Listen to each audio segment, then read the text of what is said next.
तो हम ये कह रहे हैं, पहले तो ये स्कीम के बारे में देख लो, ये कौन सी स्कीम आई है एक। फिर हम बता रहे हैं। ये एक्चुअली हम लोग इकॉनमी स्टार्ट कर रहे हैं आज से, बट हमको कुछ अर्जेंसी है, हमको ये देखना है ये कौन सा स्कीम है। ये SNA स्पर्श JIT, just in time SNA स्पर्श स्कीम क्या है ये, ज़रा देखना इसको ChatGPT से कॉन्टेक्स्ट, ठीक है।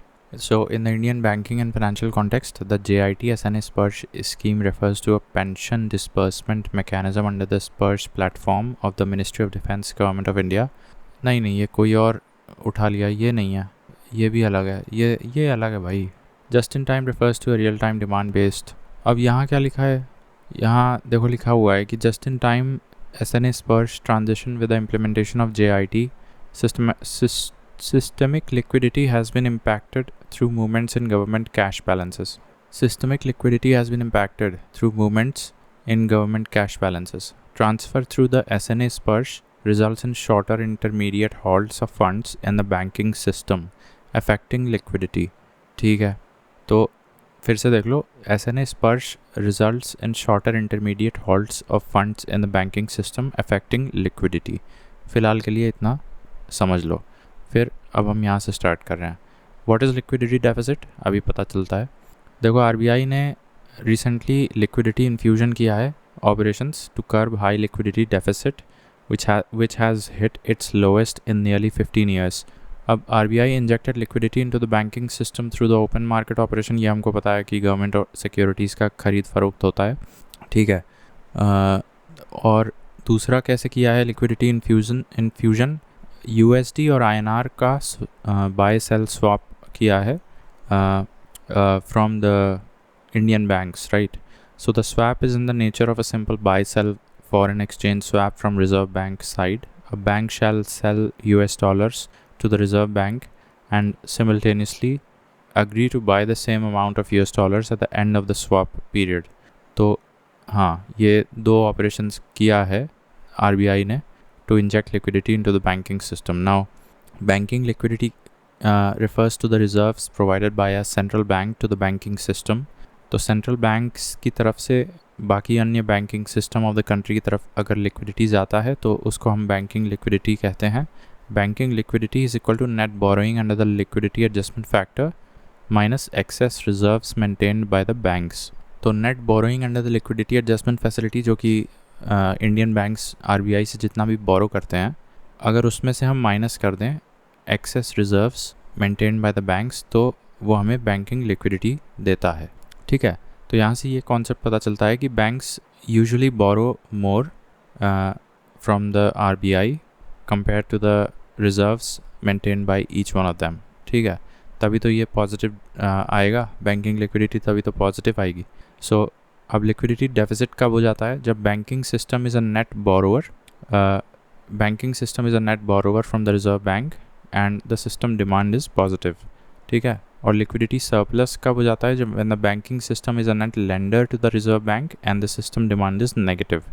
तो अब इसका cash currency and cash in currency जो करेंसी इन सर्कुलेशन से क्या रिलेशन है। देखो करेंसी इन सर्कुलेशन अगर बढ़ेगी तो बैंक रिजर्व्स घट जाएंगे, बैंक रिजर्व्स घट जाएंगे तो बैंकिंग लिक्विडिटी कम हो जाएगी, बैंकिंग लिक्विडिटी कम हो जाएगी। और ऑन द अदर साइड अगर करेंसी इन सर्कुलेशन कम हो जाएगी, बैंकिंग रिजर्व्स बढ़ जाएंगे और बैंकिंग लिक्विडिटी बढ़ जाएगी।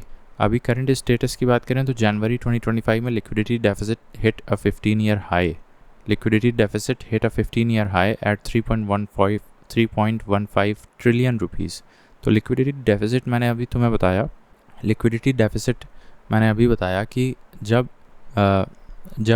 अन्य बैंक जो देश के हैं वो RBI से बहुत ज़्यादा पैसा लेते हैं, ठीक है, compare to the reserves maintain by them, so the banking system is a net borrower from the reserve bank.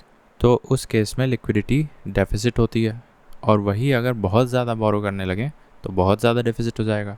तो वही चीज़ लिखी है कि liquidity deficit hit a 15 year high at 3.15 trillion rupees according to SBI it was 1.59 lakh crore in February 2025। So factors leading to liquidity deficit, इसको एक बार थोड़ा सा और क्लियर हम कर लें कि Yes, a liquidity deficit in the banking system generally means that the individual banks have borrowed more from the central bank of the country. So in the Indian context, or broadly in monetary economics, a liquidity deficit occurs when the aggregate demand for funds by banks is greater than the liquidity, that is the cash or reserves available in the system, right? The aggregate demand for the funds by the bank is greater than the liquidity available in the system. As a result, bank resorts to borrowing from the central bank like the RBI in India to meet their daily cash reserve and the statutory liquidity needs. How this shows up? So this borrowing happens primarily through the liquidity adjustment facility, especially the repo window. ये हमको पता है. A net borrowing under the LAF positive figure indicates a liquidity deficit. For example, if bank borrows 1.5 lakh crore from RBI in a day, under repo operation it reflects 1.5 lakh crore liquidity deficit. ठीक है. So why liquidity deficit happens? Higher credit demand, loan disbursals अगर ज़्यादा banks करते हैं तो higher credit demand दर्शाता है वो, उस केस में liquidity deficit बढ़ जाता है. Government collecting more taxes, reducing money in circulation. तो अगर currency in circulation भी कम हो जाता है तो फिर बैंक रिजर्व्स बढ़ जाता है. बैंक रिजर्व्स बढ़ जाता है तो देखो यहाँ पे लिखा है जब बैंक रिजर्व बढ़ जाता है तो बैंकिंग लिक्विडिटी भी बढ़ जाती है. ठीक है, बट बैंकिंग लिक्विडिटी बढ़ती है. What about liquidity deficit? Government collecting more taxes, reducing money in circulation. तो उससे भी लिक्विडिटी डेफिसिट बढ़ जाती है. अच्छा, अगर गवर्नमेंट ज़्यादा टैक्सेस लेने लगेगी तो the individual banks will and up borrowing more from the central bank. ये भी एक रिजल्ट के तौर पे कर सकते हो याद. Large bond auctions, money moves to government accounts. Forex interventions by RBI के केस में भी liquidity deficit हो जाता है. Buying selling dollars और infusion of liquidity जैसा अभी RBI ने किया है. तो यही सब है. अब हमको थोड़ा बहुत आइडिया ये लग गया. Now factors leading to liquidity deficit यानी कि a lot of borrowing by the individual banks from the RBI. अभी मैंने बताया if government taxes more, it leads to more liquidity deficit. So in December 24, corporations paid over 3 trillion in advance taxes, significantly reducing available liquidity. Right. Since these funds are transferred to the government's accounts with the RBI, they temporarily exit the banking system, tightening liquidity conditions. Right. तो ये समझ में आ गया कि अगर corporate tax बहुत ज़्यादा होएगा तो वो तो government accounts में चले जाएंगे और banking accounts से हट जाएंगे. तो एक तरह से बैंकिंग सिस्टम में लिक्विडिटी क्रंच हो जाएगा. राइट. अब ये भी देखो just in time SNA Sparsh transition जो मैंने बताया था, इससे ये है कि with the implementation of JIT systemic liquidity has been impacted through movements in government cash balances.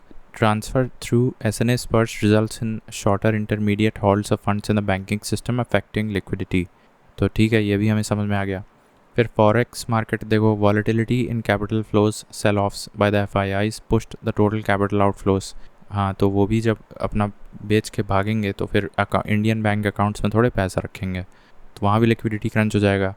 तो फिर RBI intervention in forex market when the RBI sells dollars, तो वो सक कर लेगा ना सारा rupee from the Indian banking system. तो it helps prevent excessive rupee depreciation but absorbs rupees from the system, reducing liquidity. तो यहाँ भी liquidity deficit हो गई. तो कुल मिला के इन सब से impact क्या हो रहा है? impact ये होता है कि higher borrowing costs, lower liquidity in the banking system can lead to higher borrowing costs for the banks, which may pass on those costs to borrowers including NBFCs, thus affecting the finances of key sectors like housing and MSMEs. Delay in monetary policy transmission. Liquidity deficit negatively impacts monetary policy rate transmission, that is, rate cuts cannot be effective until there is surplus liquidity. For example, the latest data released by the RBI shows that the impact of lending and deposit rates was minimal despite a 25 bps cut in policy repo rate, mainly due to tight liquidity conditions. तो इन्होंने 25 bps का cut भी किया था repo rate में, उसके बाद भी ऐसा नहीं हुआ कि जब ये होता है बेसिकली, जब रेट कट होता है तो क्या होता है, रेट तो लोग लोन लेते हैं. ठीक है, पैसा लिक्विडिटी बैंकिंग सिस्टम में लिक्विडिटी कब बढ़ती है? जब रेट कट होता है. Easy money expansionary monetary policy होती है तब होता है ना. तो वो तो इजी मनी पॉलिसी होती है, लेकिन उसके बावजूद भी सिस्टम में लिक्विडिटी नहीं बढ़ी थी. Then profit is squeezed for banks, with banks paying more to secure liquidity. Their margins are under pressure, resulting in lower profitability. वही चीज़ है, अपनी लिक्विडिटी बनाने रखने के लिए उनको बोरो करना पड़ रहा है आरबीआई से, जिस पे उनको तगड़ा इंटरेस्ट देना पड़ रहा है. तो इंटरेस्ट देना पड़ रहा है तो उनकी प्रॉफिटेबिलिटी कम हो जा रही है. फिर मार्केट वॉलेटिलिटी की बात करूँ तो liquidity stress shakes market confidence, fuelling uncertainty, impacting stock prices and other asset classes. तो इससे total market share market volatility भी हो जाती है. अब RBI tools for managing liquidity deficit, तो ये हम तो जानते हैं एलएएफ करता है. फिर ओएमओज अभी मैंने बताया, ठीक है. Market stabilisation scheme typically used as a short term measure to address temporary surges in liquidity. तो ये शॉर्ट टर्म मेजर होता है. और buying and selling of government securities by the RBI, तो फिर ओपन मार्केट ऑपरेशंस होते हैं वो. और लिक्विडिटी एडजस्टमेंट फैसिलिटी में वही रेपो रेट, बेसिकली रेपो का फुल फॉर्म होता है रीपर्चेज ऑब्लिगेशन. तो मेरे ख्याल से वो भी शॉर्ट टर्म इंस्ट्रूमेंट होता है. तो ये भी शॉर्ट टर्म इंस्ट्रूमेंट होता है, ठीक है, just like MSS market stabilisation scheme. Then cash reserve ratio, ये भी एक तरीका होता है. एसएलआर भी होता है, फॉरेक्स स्वैप्स भी होता है. तो कुल मिला के यहाँ पे हमने ये अच्छा कॉन्सेप्ट देखा. लिक्विडिटी डेफिसिट क्या होता है, when the banking system is a net borrower from the reserve bank, तो फिर लिक्विडिटी डेफिसिट बढ़ता जाता है, ठीक है. और वही अभी रिकॉर्ड हाई हो गया था 3 ट्रिलियन, सॉरी कहाँ गया, वो बहुत ज़्यादा बढ़ गया था, मतलब 15 साल में. The borrowing by banks from RBI was at record level high. अब आगे देखते हैं. Incentive scheme for promotion of low value भीम यूपीआई ट्रांजैक्शंस, ये भी हम देखे थे कि union cabinet approves incentive scheme for promotion of low value भीम UPI transactions. Coverage, it will cover UPI person to merchant transactions. एक तो ये रूल हो गया इसमें. And will be implemented at N outlay of 1500 crores. Incentive क्या है कि 0.15% पर transaction will be provided for only UPI transactions up to ₹2,000 pertaining to category of small merchants. देखो ये एक तरह से टैक्स है, ठीक है, 0.15% पर ट्रांजैक्शन.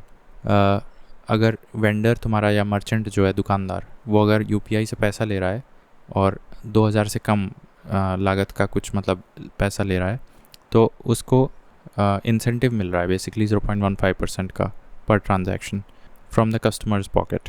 तो हाँ ठीक है. Incentive is paid to the acquiring bank, merchants bank, and shared with the issuer bank, customers bank, payment service provider bank and app providers. So इसका है कि ऑब्जेक्टिव है, it will enhance access to credit through digital footprints, enable small merchants to avail of UPI services at no additional cost, and promote a less cash economy.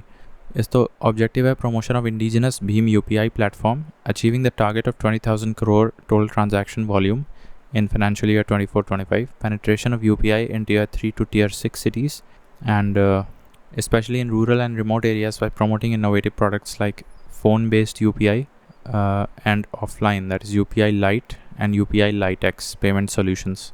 So about Bharat Interface for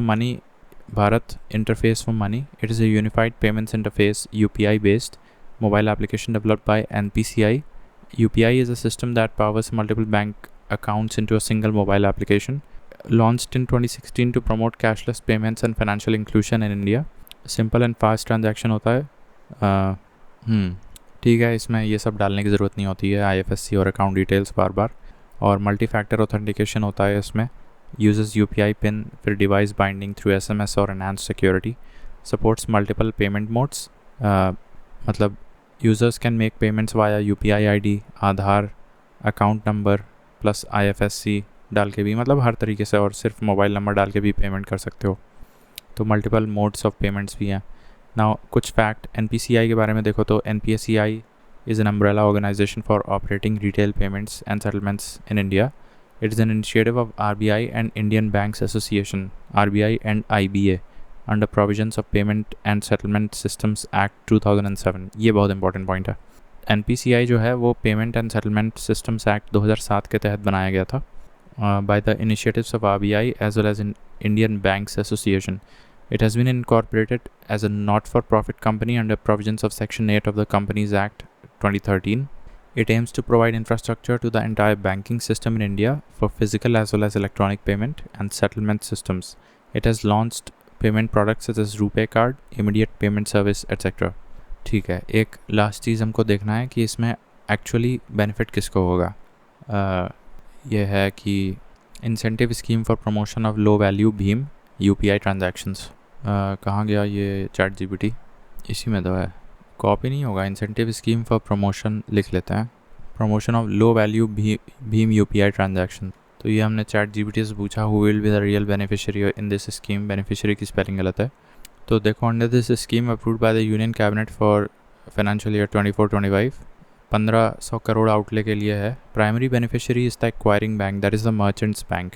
merchants bank, अच्छा, merchant bank वही है जो दुकानदार खोल के बैठा है, उसको बेसिकली फ़ायदा होएगा। ठीक है, acquiring bank get an incentive of 0.15% on each Beam UPI transaction up to 2000 at small merchants turnover जिनका 20 लाख से कम है। अच्छा, 80% of this incentive is paid upfront unconditionally, the remaining 20% is performance linked based on, ठीक है ये सब छोड़ो। Once the acquiring bank receives the incentive, it shares with other stakeholders like the customers bank, payment system operators and app providers। तो summary of beneficiaries कौन है? देखो, primary beneficiary तुम्हारा एक्वायरिंग बैंक है, यानी कि मर्चेंट्स बैंक। सेकेंडरी बेनिफिशियरी कौन है? इशूअर बैंक, यानी कि शायद कस्टमर का, payment system operator and app providers. To encourage small merchants to accept भीम UPI payments by offsetting transaction costs for banks and ecosystem players, helping boost digital payments. तो एक बार फिर से इसको पूछो कि who is acquiring bank and who is issuer bank. Please explain with real life. तो देखो, अब इशूअर बैंक है और एक्वायरिंग। इशूअर होता है the bank that issued the customers account, ठीक है, और UPI ID, it holds the funds being used for the transactions. ठीक है, सही बात है, यानी कि ये कस्टमर का हो गया। Acquiring bank the bank that on boards and manages the merchants account, it receives the payment on behalf of the merchant.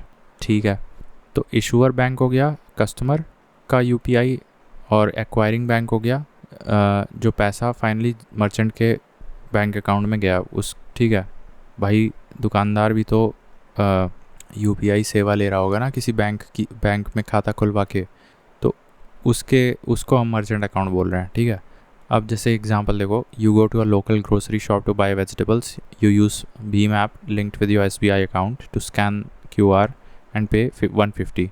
The QR code belongs to the shop's account at HDFC bank. Now who is who in this transaction? देखो, तुम जो हो customer हो SBI के, और दुकानदार है HDFC वाला। तुम्हारा बैंक है एसबीआई जो कि इशूअर बैंक हो गया, और फिर शॉपकीपर वाले का एचडीएफसी है, वो क्या हो गया? एक्वायरिंग बैंक हो गया, या मर्चेंट बैंक बोल लो। अब एसबीआई के खाते में से 150 रुपये निकलेंगे तुम्हारे से, और एचडीएफसी में क्रेडिट हो जाएंगे मर्चेंट अकाउंट में। The acquiring bank acquires the transaction on behalf of the merchant and ensures they get paid. The issuer bank is responsible for authenticating and debiting your account. So, in the government's incentive scheme for promoting low-value UPI transaction, it is the acquiring bank, that is the HDFC in this example, that gets the incentive for enabling the merchant to receive the payment. Let me know. Okay, so it is the ये है merchant bank, यानी acquiring bank को 0.15% का पर UPI transaction incentive दिया जा रहा है, right? So basically और ज़्यादा मर्चेंट्स या शॉपकीपर्स इसको अपनाएंगे। ठीक, तो अब समझ में आया कि ये जो 0.15% पर ट्रांजैक्शन बेनिफिट हो रहा है, ये किसको मिलेगा?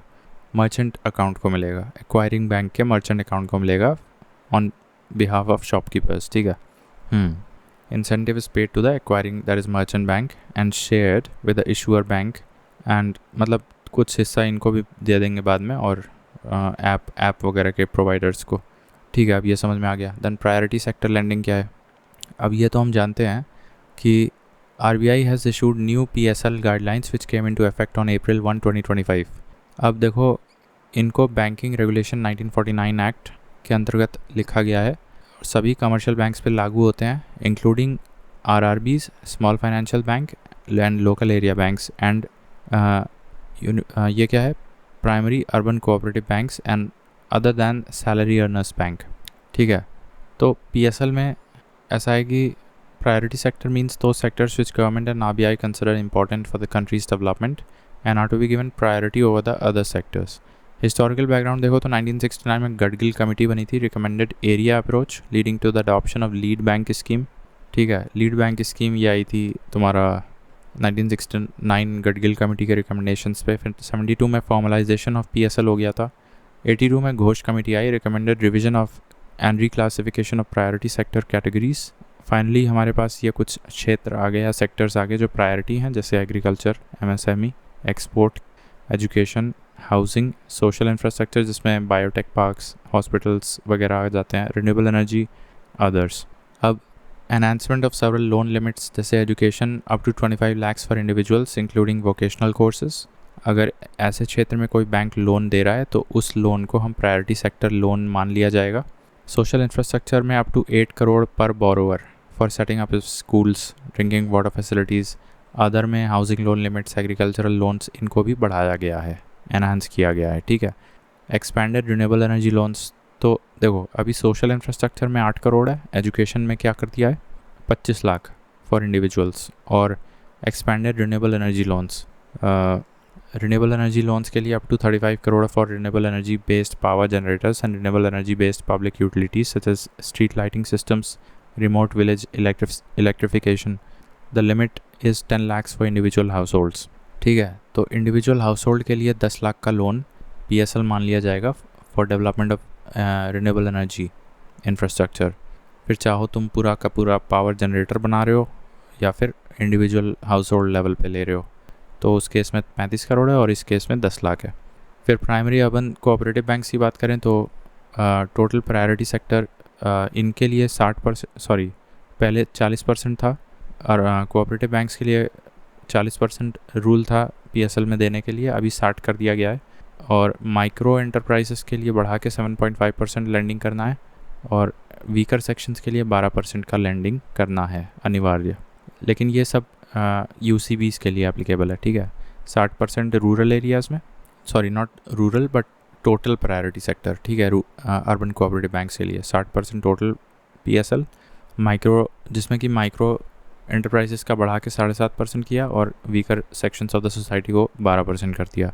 Now expansion of the category or definition of weaker sections, including it now includes transgenders along with earlier categories of small and marginal farmers, distressed farmers, indebted to non-institutional lenders, artisans, individual members of self-help groups और joint liability groups। तो इन सभी लोगों के साथ अब transgender को भी जोड़ दिया है, schedule caste and schedule tribes, persons with disabilities, minority communities notified by government of India, इनको भी जोड़ दिया है। ठीक है, individual women beneficiaries up to 2 lakhs, this limit does not apply to UCBs। Individual women beneficiaries up to 2 lakh। अब ये एक समरी बना हुआ है, इसको देखो अभी हम कोऑपरेटिव बैंक देख रहे थे। ठीक है, जिसका PSL टोटल कितना था 60% था ना, यहाँ पे वो नहीं लिखा है, कोऑपरेटिव बैंक का नहीं लिखा है। एनीवेज, डोमेस्टिक कमर्शियल बैंक्स के लिए क्या अभी as well as foreign banks with 20 branches and above in India, उनके लिए टोटल प्रायोरिटी सेक्टर लैंडिंग 40% करना अनिवार्य। Foreign banks with less than 20 branches, उनके लिए up to 32% in the form of export credit and not less than 8% can be any other priority sector, तो उनके लिए भी 40% है। तो ठीक है, foreign banks with less than 20 branches, तो उसमें बस बाइफर्केशन दे दिया है, लेकिन करना 40% है, लोन देना है प्रायोरिटी सेक्टर में। और domestic commercial as well as foreign banks with more than 20 branches in India, उनको तो 40% करना ही है। RRBs को बताएं तो 75% होता है RRBs के लिए PSL, और SFBs के लिए भी 75% होता है। अब इसमें भी इंटरनल बाइफर्केशन है, जैसे माइक्रो एंटरप्राइज का भी बढ़ा के 7.5 कर दिया है, वीकर सेक्शंस 12% और एग्रीकल्चर में 18%। ठीक, foreign banks with more than 20 branches के लिए ऐसा एग्रीकल्चर, माइक्रो एंटरप्राइज और वीकर सेक्शंस के लिए कोई रूल नहीं है, लेकिन RRBs और SFBs के लिए थोड़ा सा चेंज है। देखो ये जो SFBs हैं उसका तो डिट्टो सेम है, एग्रीकल्चर में 18%, माइक्रो एंटरप्राइज में 7.5% और वीकर सेक्शंस में 12%, that is same as domestic banks. ठीक है, लेकिन RRBs के लिए थोड़ा सा फ़र्क है, एग्रीकल्चर में 18% है, माइक्रो एंटरप्राइज में 7.5%, वीकर सेक्शंस में बढ़ा के 15% किया है RRBs के लिए। ठीक है, तो ये हो गया। एक कुछ और प्रोविजंस हैं जैसे NBFCs और ये हाउसिंग फाइनेंस कंपनीज, जैसे बजाज हाउसिंग फाइनेंस कंपनी है, PNB हाउसिंग फाइनेंस कंपनी है, ये भी तो लेंडिंग करती है ना, तो इनको भी अब PSL नॉर्म्स के अंतर्गत ला दिया गया है।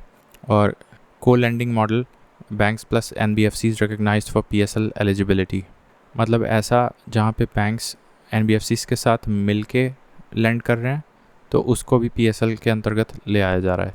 Securitisation norms updated excluding gold backed loans from NBFC, नहीं समझ में आया। Gold backed loans from NBFC, चलो ये हम बाद में देखते हैं। Trading of PSL certificates allowed to meet targets, हाँ तो ये तो पहले भी था। PSLCs are tradable instruments that allow banks to meet their PSL targets by purchasing credit achievements from other banks.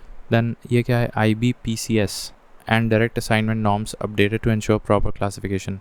Interbank participation certificates and direct assignments are key instruments used by banks for managing liquidity and transferring credit risk.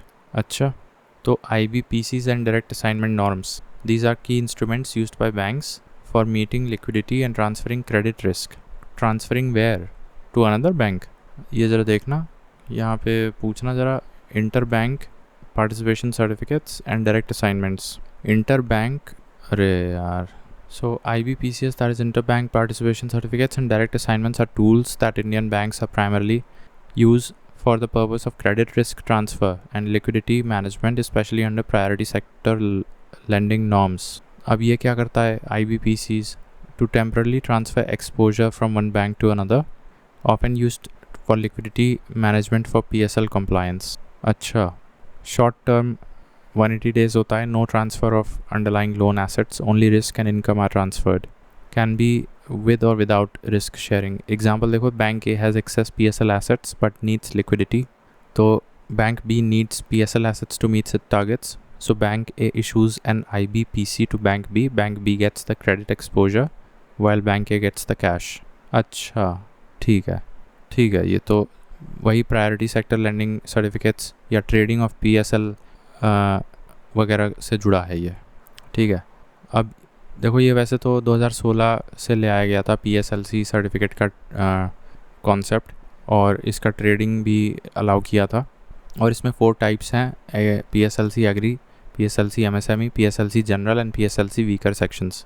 और co lending model भी recently मतलब ले आया गया है, जिसमें कि banks can tie up with NBFCs to jointly lend in priority sector, और फिर वो भी मान लिया जाएगा बैंक, वो भी बैंक के priority sector landing norms fulfilled मान लिया जाएगा।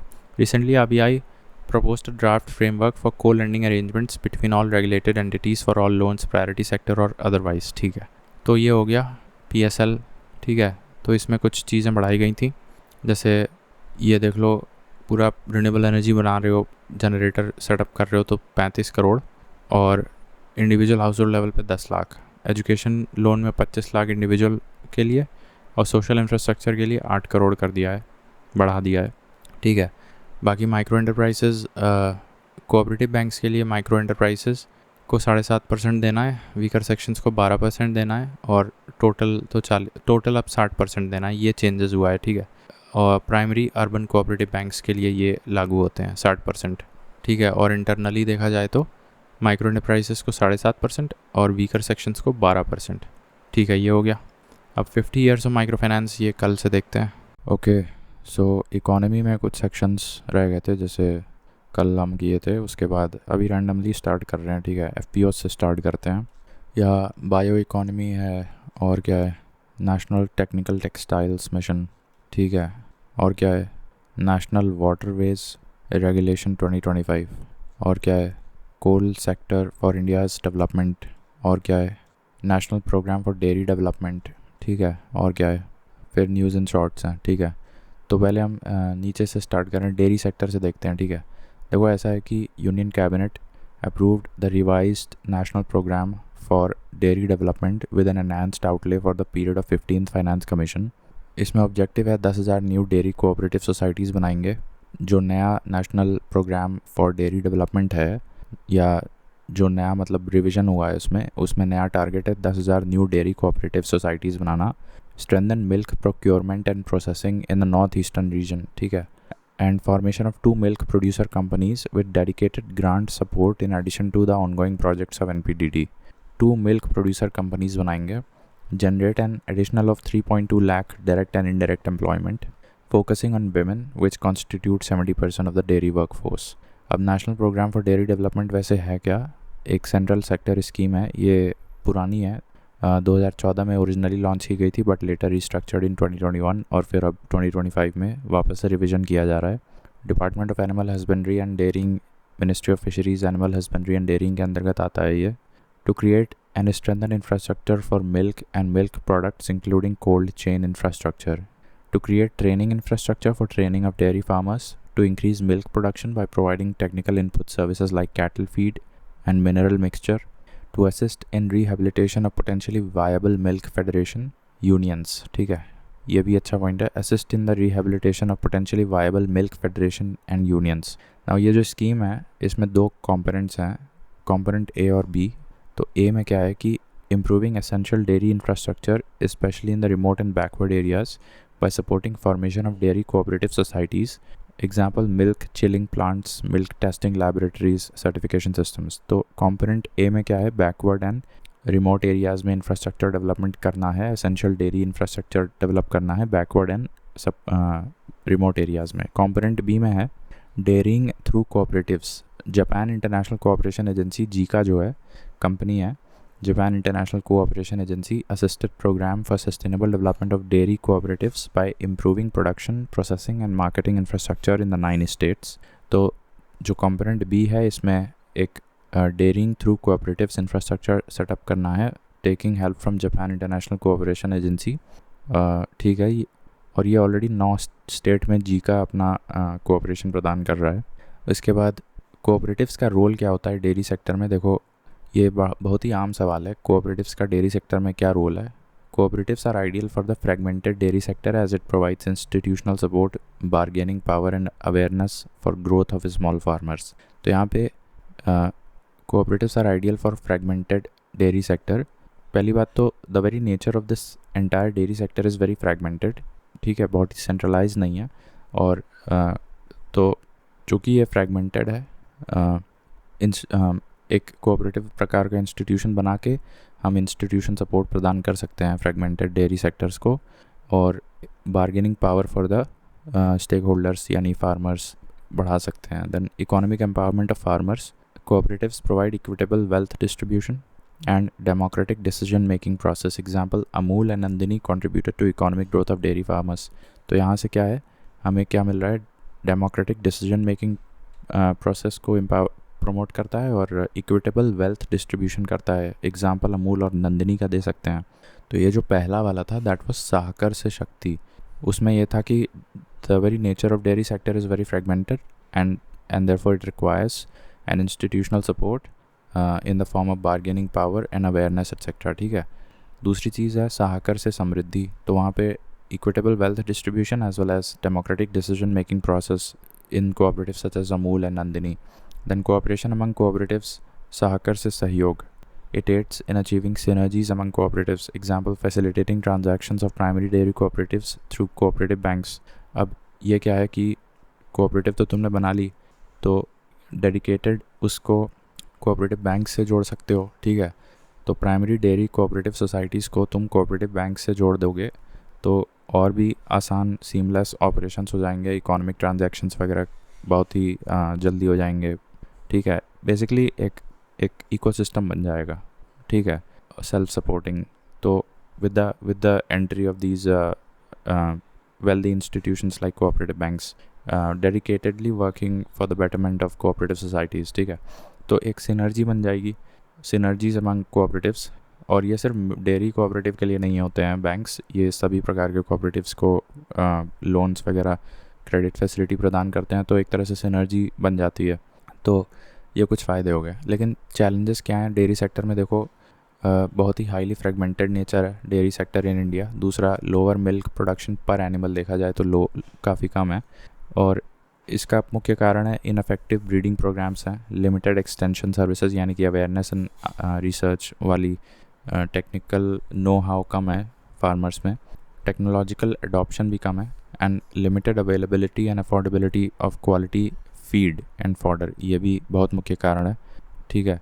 तो limited availability and affordability of quality feed and fodder for the animals, low technological adoption, limited extension services, ineffective breeding programs, and the very nature of this industry is very fragmented, and low milk production per animal. ये कुछ productivity से जुड़े challenges हैं। दूसरा है informal and unorganised है। Economic दृष्टिकोण से देखें तो ये इनफॉर्मल है और अनऑर्गेनाइज्ड है। Cultural preference for informal supply of milk leads to lower demand of packaged milk from organised sector. तो कुछ लोगों को भैया ये पसंद है कि हम तो खुला दूध लेंगे बल्टे में, और पैकेज्ड वाले में हम नहीं लेंगे। तो दैट इज़ जस्ट प्रेफरेंस होती है, अपनी अपनी कल्चरल प्रेफरेंस है। इनफॉर्मल सप्लाई ऑफ मिल्क हम लेंगे, तो पैकेज्ड मिल्क जो कि कोऑपरेटिव बनाता है उससे हम नहीं लेंगे, ठीक है। तो ये भी एक कोऑपरेटिव इन डेयरी सेक्टर में चैलेंज है। Then quality issues, adulteration is a major issue in supply chain of milk and milk products, जैसे डाइल्यूशन ऑफ मिल्क है, यूज़ ऑफ यूरिया एट्सेट्रा, ये सब प्रॉब्लम है एडल्ट्रेशन की। Use of urea, animal health and breeding services, limited veterinary infrastructure development and lack of awareness about vaccinations, जैसे foot and mouth disease काफ़ी commonly हो जाता है, ठीक है, कैटल को। फिर administration of poor governance of cooperatives. अब गवर्नेंस लेवल पे बात की जाए तो interventions of state governments hinders the democratic practices of the cooperatives, तो वहाँ पे भी पॉलिटिसाइजेशन हो जाता है कोऑपरेटिव्स का, ठीक है।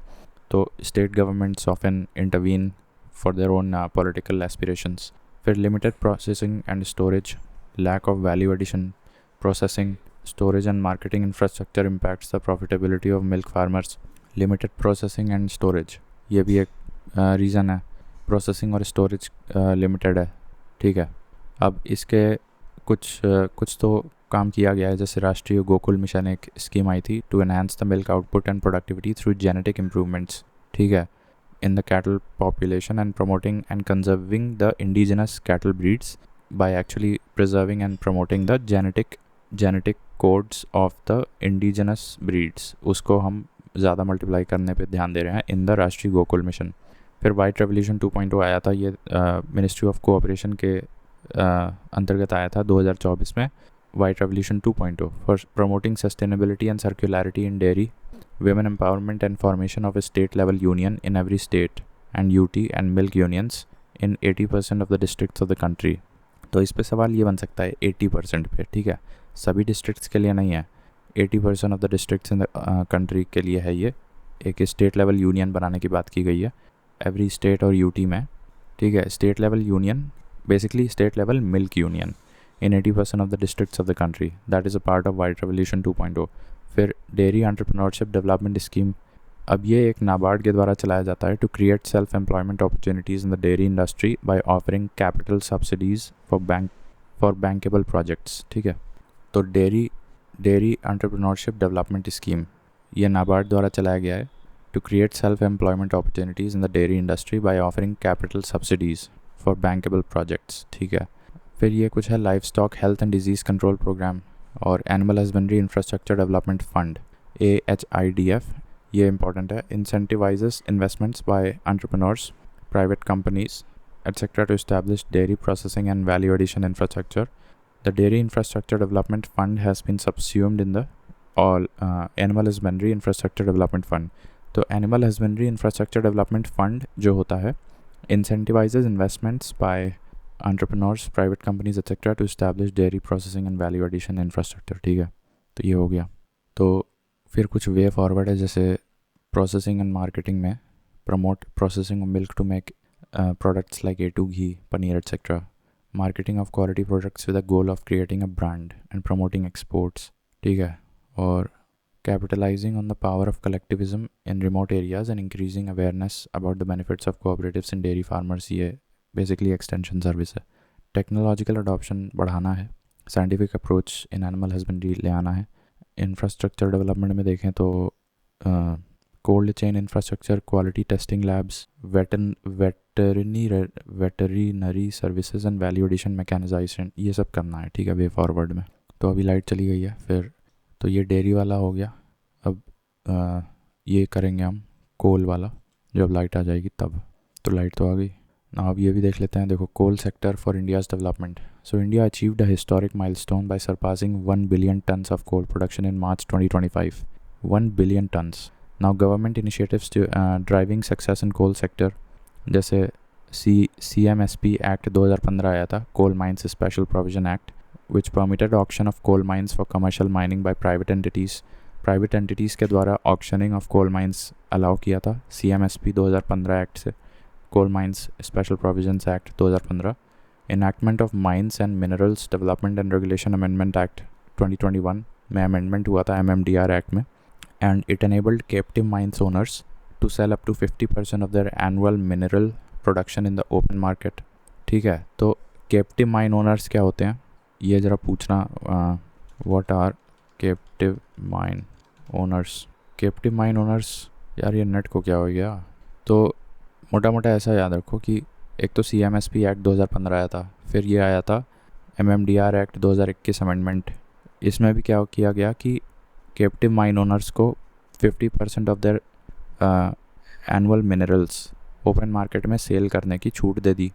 ठीक है, इसके अलावा कोल लॉजिस्टिक्स पॉलिसी 2024 ये छोड़ो.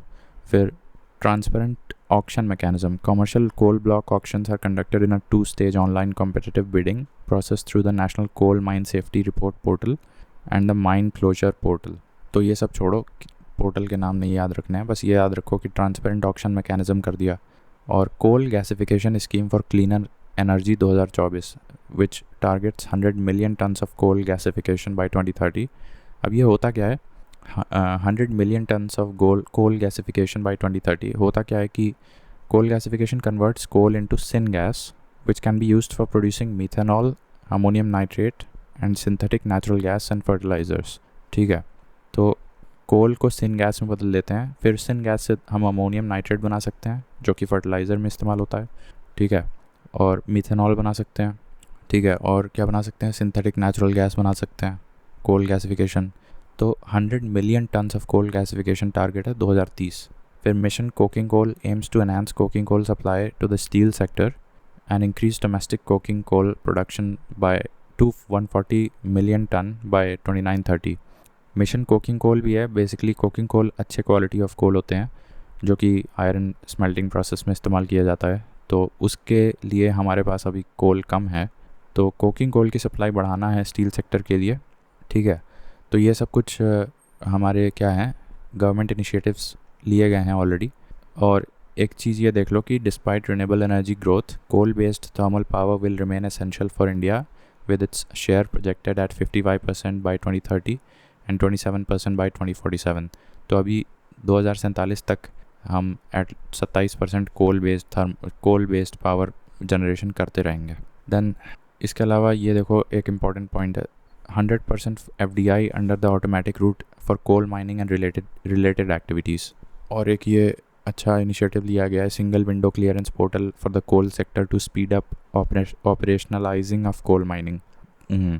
ठीक है, फिर अब while discussion at UNFCCC are pushing for the phase out of coal and developed countries are reducing coal dependence, जैसे कि Germany aims to phase out coal by 2038, India has reiterated its stance regarding the importance of coal for energy and economic growth. तो 2047 तक तो हम अभी use करते रहेंगे कुछ ना कुछ. ठीक है, फिर significance of coal in India's development, ये आज की डेट में बताएं. पावर जनरेशन जो होता है 46.88% आज भी हमारा कोल थर्मल से बनता है. और उसके अलावा देखा जाए कोल तो स्टील इंडस्ट्री में 8% का इस्तेमाल होता है, सीमेंट में 5% का इस्तेमाल होता है कोल. फिर रिसेक्शन इन इम्पोर्ट डिपेंडेंसी. अब ये कोल इम्पोर्ट्स डिक्रीज्ड, मेरे ख्याल से मिस स्पेलिंग है, by 8.4% in December 24 in comparison to the same period, leading to substantial foreign exchange savings and reduction in import dependency. तो ये भी एक अच्छा कारण है, हमारा कोल इंपोर्ट डिक्रीज़ हुआ है साल दर साल. ठीक है, तो उससे क्या हुआ है, हमारा फॉरेन एक्सचेंज सेविंग्स बचा रह जा रहा है, तो अच्छी बात है ना वो. और ग्रोइंग एनर्जी डिमांड हो रही है. India's electricity consumption expected to triple by 2050 driven by economic growth, rising incomes and increasing electrification. तो उसके लिए भी कोल ज़रूरी है. फिर development of coal producing regions. The coal sector contributes over 70,000 crores annually through royalties, GST, DMF contributions, etc. 70,000 crore annually coal sector economy में डाल देता है in the form of royalties या जीएसटी या डिस्ट्रिक्ट मिनरल फाउंडेशन एक्सेट्रा, ठीक है, development of coal producing regions. तो हमारी इंडियन इकोनॉमी में हर साल 70,000 करोड़ रुपए लगभग जा रहे हैं from the coal sector, that is also important. These funds play a crucial role in fostering socio-economic development and infrastructure and enhancement in coal producing regions. बाकी इकोनॉमिक कंट्रीब्यूशंस क्या हैं? और तो रेलवे फ्रेट जो होता है, coal is the largest contributor to Indian railway freight representing 49% of the total freight revenue. अब कोयला जो होता है वो इंडियन रेलवे का 49% माल ढुलान वाला, अगर पूरा माल ढुलान ऑफ इंडियन रेलवे देखा जाए तो उसमें से 49% माल ढुलान तो सिर्फ कोयले का किया जाता है। तो the coal sector is also the largest contributor to the Indian railway freight system. फिर capital expenditure and infrastructure development देखो तो coal sector invests an average of 18,255 crore annually in capex over the past 5 years, ठीक है। Corporate CSR के देखो, ये अच्छा point है। Coal sector prioritise CSR initiatives with an average annual expenditure of 608 crore over the past 5 years. लगभग 600 करोड़ हर साल पिछले 5 साल से CSR में दे रहा है कोल सेक्टर हमारे देश का। अब कुछ इंडिया का पोजीशन देख लो तो India holds 5th largest coal reserves and 2nd largest consumer of coal है। और टॉप 3 स्टेट्स देख लो कोल तो ओडिशा, झारखंड और छत्तीसगढ़ हैं ये कोल रिजर्व्स के मामले में, accounting for 69% of the India's total coal reserves. Coal Mines Nationalization Act of 1973 serves as the central legislation governing the eligibility for coal mining in India. The auction-based regime introduced in 2014 permitted private sector participation, but it was restricted to captive use in their own end-use plants. In 2020, the sector was further liberalized with the opening of commercial coal mining to private players.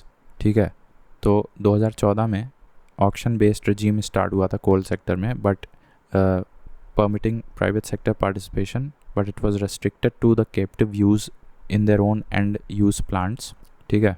और 2020 में the sector was further liberalised with the opening of commercial coal mining to private players, ठीक है। अब types of coal देखा जाए तो anthracite best होता है, फिर बिटुमिनस मीडियम ग्रेड होता है, और मोस्ट कॉमनली यूज्ड होता है bituminous in electricity generation of India.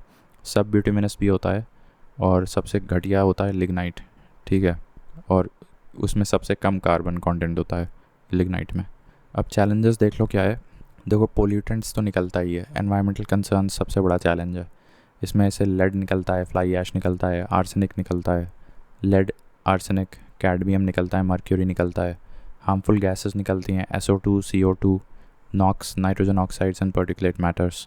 और अपस्ट्रीम देखा जाए, इंडस्ट्री के कुछ चैलेंजेस देखे जाएँ तो technological obsolescence in mining techniques. तो आज की डेट की जो हमारी माइनिंग टेक्निक्स हैं वो भी काफ़ी पुरानी है। और unseasonal and extended rainfall in the coal bearing areas, sporadic and irregular rain patterns हैं जो कि इंडस्ट्री को हिंडर करता है कोल माइनिंग में।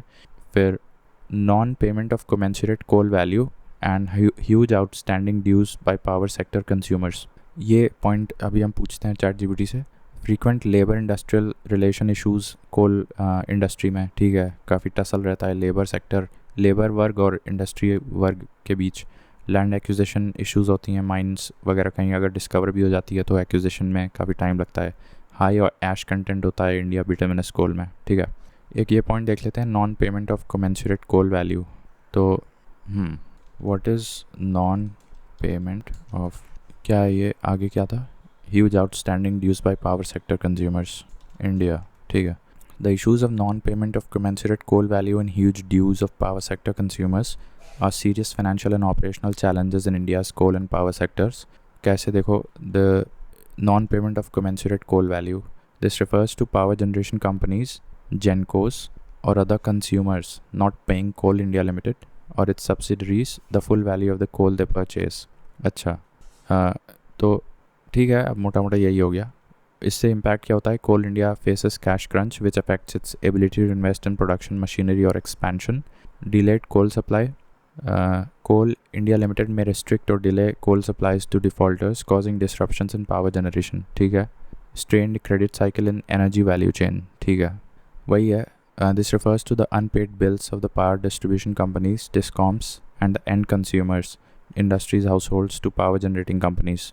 अब जब डिस्कॉम्स के पास ही पैसा रेगुलरली नहीं आ पा रहा होगा या बीच में थेफ्ट हो जा रहा होगा, चोरी हो रही होगी बिजली की, तो डिस्कॉम भी लॉस में होगा, तो फिर वो कोल इंडिया लिमिटेड को क्या पैसा देगा, ठीक है. As of recent data discoms owe over 1.4 lakh crore to generation companies. So distribution companies owe 1.4 lakh crore to generation companies. अच्छा, this includes dues to thermal power plants that depend on coal. तो इसका कॉज क्या है? Discoms often provide electricity below cost for agriculture और rural users.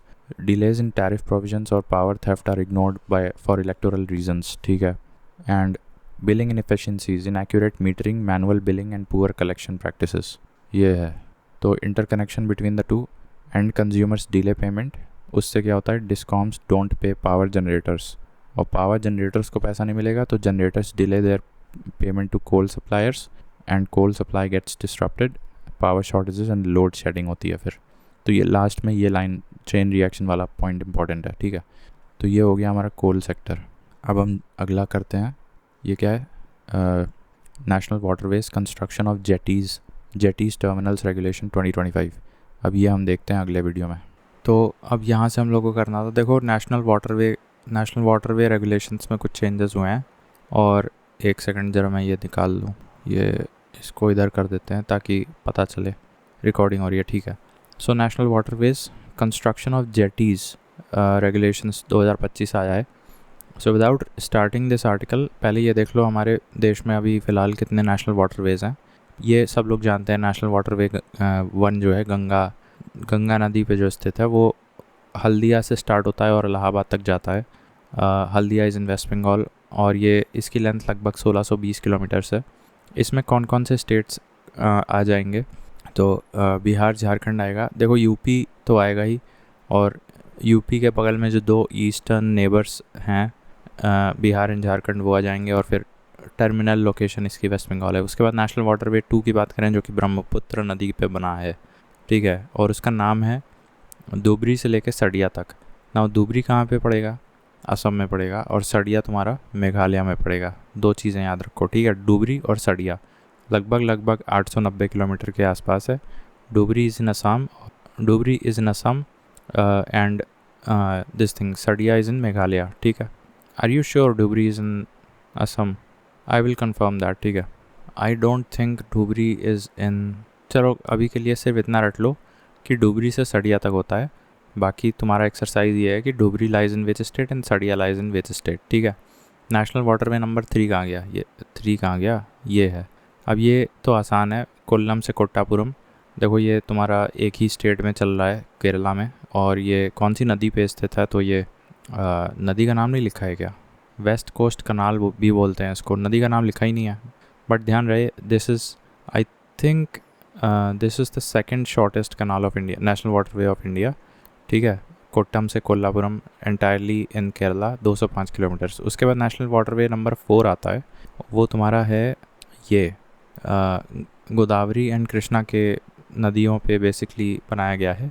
और ये तुम्हारा काकीनाडा से पुडुचेरी तक जाता है, लगभग 1080 किलोमीटर तक है. इसमें आंध्र प्रदेश, तमिलनाडु और पुडुचेरी ये तीनों कवर हो जाते हैं, ठीक है. फिर नेशनल वाटरवे 5 की अगर बात करें तो ये ब्राह्मणी और डेल्टा कैनाल्स के आसपास बनाया गया है. अब इसमें देखो गोयनखाली टू तालचेर. अब गोयनखाली पता नहीं कौन से राज्य में पड़ेगा, तालचेर तो उड़ीसा में पड़ता है, ये हमें पता है. तो गोयनखाली, फिर जब 2 ही राज्य हैं तो फिर गोयनखाली वेस्ट बंगाल में होएगा, ठीक है. तो ये हो गया. अब एक बार मैं फिर से बता दे रहा हूँ. देखो तुम्हारा नेशनल वाटरवे नंबर 1 जो है 1620 किलोमीटर के आसपास है, गंगा नदी पे स्थित है, हल्दिया से इलाहाबाद, ठीक. और वो बिहार और झारखंड से भी पास होता है, और फिर उत्तर प्रदेश और फाइनली वेस्ट बंगाल. फिर नेशनल वाटरवे नंबर 2 है, वो ब्रह्मपुत्र नदी पे स्थित है, लगभग 891 किलोमीटर लंबा है, और वो डुबरी से सड़िया तक जाता है, ठीक है. उसमें अरुणाचल भी आएगा, ध्यान रखना. अरुणाचल और वेस्ट बंगाल भी आएगा, ठीक है, डुबरी से सड़िया वाला. उसके बाद national waterway number 3 entirely in Kerala है, कोट्टम से कोल्लापुरम 205 किलोमीटर है. उसको वेस्ट कोस्ट कनाल भी कहते हैं. फिर नेशनल वाटरवे 4 पे आ जाओ. सो दैट इज़ तुम्हारा कृष्णा गोदावरी वगैरह पे बनाया हुआ है, वो काकीनाडा से कहाँ तक गया है, पुडुचेरी तक गया है, लगभग 1078 किलोमीटर लंबा है, ठीक है। फिर फाइनली नेशनल वाटरवे नंबर 5 है, ये तुम्हारा ब्राह्मणी से गोयनखली, ब्राह्मणी नदी और डेल्टा कैनाल्स के आसपास है। बट अगर हम वैसे बताएं कि दोनों टर्मिनल्स बताएं कहाँ से कहाँ तक है, तो फिर नेशनल वाटरवे 5 जो है ये तालचेर से लेके गोयनखली तक है। तालचेर से Geonkhali national waterway number 5 on the rivers Brahmani and some delta canals. तो इसमें 2 ही राज्य कवर होते हैं नेशनल वाटरवे 5 में, उड़ीसा और वेस्ट बंगाल। तो देख सकते हैं कि वेस्ट बंगाल लगभग ईस्ट कोस्ट में ज़्यादातर नेशनल वाटरवेज़ में इंक्लूडेड है। Now this is the last national waterway 6, ये बराक नदी पे बना है और ये लखीमपुर से भंगा, और ये अभी बन रहा है, बहुत छोटा सा है ये, तो इसके बारे में ज़्यादा डिटेल ज़रूरी नहीं है, पर बराक नदी पे बन रहा है और लखीमपुर से भंगा है। Lakhimpur I think it is in Assam है कि कहाँ है, कंफर्म कर लेना एक बार, ठीक है। तो बराक नदी बस याद रखना नेशनल वाटरवे 6। तो अब हम आते हैं यहाँ कि इसमें कुछ नेशनल वाटरवे जेटीज़ या टर्मिनल्स रेगुलेशंस 2025 आए हैं। The inland waterway authority of India, अब ये एक बॉडी है, inland waterway authority of India issued national waterways construction of terminals regulations 2025 formulated by the inland waterways authority of India under the ministry of ports, shipping and waterways. और इसका aim है to attract private sector investment in setting up of terminals, streamline processes and promote efficient use of India's vast waterways network. Private sector के investment को attract करने के लिए ये regulations modify किए गए हैं। नाउ की प्रोविजंस क्या हैं कि any entity including private wishing to develop or operate an inland waterway terminal on a national waterway, तो इसको इनवाइट किया गया है। both existing and new terminals whether permanent or temporary are covered under these regulations। तो चाहो कि existing वाले में कुछ modifications बढ़ाना चाहता है, efficiencies बढ़ाना चाहता है, या फिर नए terminals बनाना चाहता है, temporary basis पे बनाना चाहता है या permanent, वो सब भी सहूलियत इसमें लिखी गई है। And then no objection certificate, any entity including private wishing to develop or operate an inland waterway terminal on a national waterway needs to obtain an NOC from Inland Waterway Authority of India से NOC मिलेगा। Then digital portal for terminal applications to be developed by Inland Waterway Authority of India to enhance efficiency, transparency and accessibility for ease of doing business। Terminal developer and operator responsibilities, they will be responsible for the technical design and construction of the terminal, ठीक है। फिर inland water transport, अब ये सब तो क्या है, छोड़ो। अच्छा, ये ज़रूरी है बेनिफिट्स। हम लोग देखो ऐसे रेलगाड़ी से ले जाने फ्रेट कॉरिडोर का इस्तेमाल करते हैं तो बहुत कॉस्ट इफेक्टिव नहीं होता है वो, compare to inland water transport से अगर ले जाएंगे। हालांकि inland water transport slower than freight railway होता है, बट इसके कुछ बेनिफिट्स हैं, जैसे कि ये फ्यूल एफिशिएंट होता है। 1 litre of fuel moves 24 ton of cargo kilometre on road, 95 ton kilometre on rail and 215 ton kilometre on on inland waterway. इसको वजन से माप दिया है, ठीक है। अगर तुम 1 लीटर में 1 किलोमीटर चल रहे हो, तुम्हें ये बोल दिया जाए कि भैया तुमको 1 लीटर तेल ही मिलेगा और तुम्हें 1 किलोमीटर ही चलना है, और फिर वज़न का तुम्हें दे दिया जाए तो तुम कितना वज़न ले जा सकते हो 1 किलोमीटर तक 1 लीटर तेल में। तो अगर रोड से जाओगे तो 24 टन ले जा पाओगे, और रेलवे से जाओगे तो 95 टन ले जा पाओगे, और अगर इनलैंड वाटरवे से जाओगे तो 215 टन ले जाओगे कार्गो। तो सबसे ज़्यादा कार्गो कहाँ ले जा पा रहे हो, इनलैंड वाटरवे में। तो it is very fuel efficient cargo per unit cargo weight के हिसाब से, ठीक है। फिर कॉस्ट इफेक्टिव तो हमने बता ही चुके हैं। Among different transport modes the freight cost per ton kilometre is 1.36 for railways, 2.50 for highways and 1.06 for inland water transport. अब ये लाइन बहुत इंपॉर्टेंट है, पर टन किलोमीटर, ये बस एक कीवर्ड याद रखो, पर टन किलोमीटर तुम्हें सबसे कम इनलैंड वाटरवे में देना पड़ता है, per ton kilometre. Then lower infrastructure cost compare to building and maintaining roads and railways, inland waterways are generally cheaper to develop and upkeep needing a terminal side investment mostly. अच्छा, ये है कि bus terminal develop करना पड़ता है, बीच में तुम्हें कुछ नहीं डेवलप करना पड़ता है, जबकि रोड तुम्हें पूरा टर्मिनल से लेके पूरा स्ट्रेच बनाना पड़ता है। तो ये इस तरह से इंफ्रास्ट्रक्चर कॉस्ट में भी सस्ता पड़ता है। देन रिड्यूस्ड कंजेशन होता है by taking bulk goods off the roads. Inland water transport helps alleviate traffic congestion on roads as well as railways, improving overall supply chain efficiency. फिर lower green house gas emissions भी होता है compare to trucks. barges and other vessels used in the inland water transport produce less air and noise pollutions, ठीक है। तो ये benefits होते हैं। अब देखा जाए तो status of inland waterways in India, currently 14,500 kilometre of navigable waterways which comprise of rivers, canals, backwaters, creeks, etc.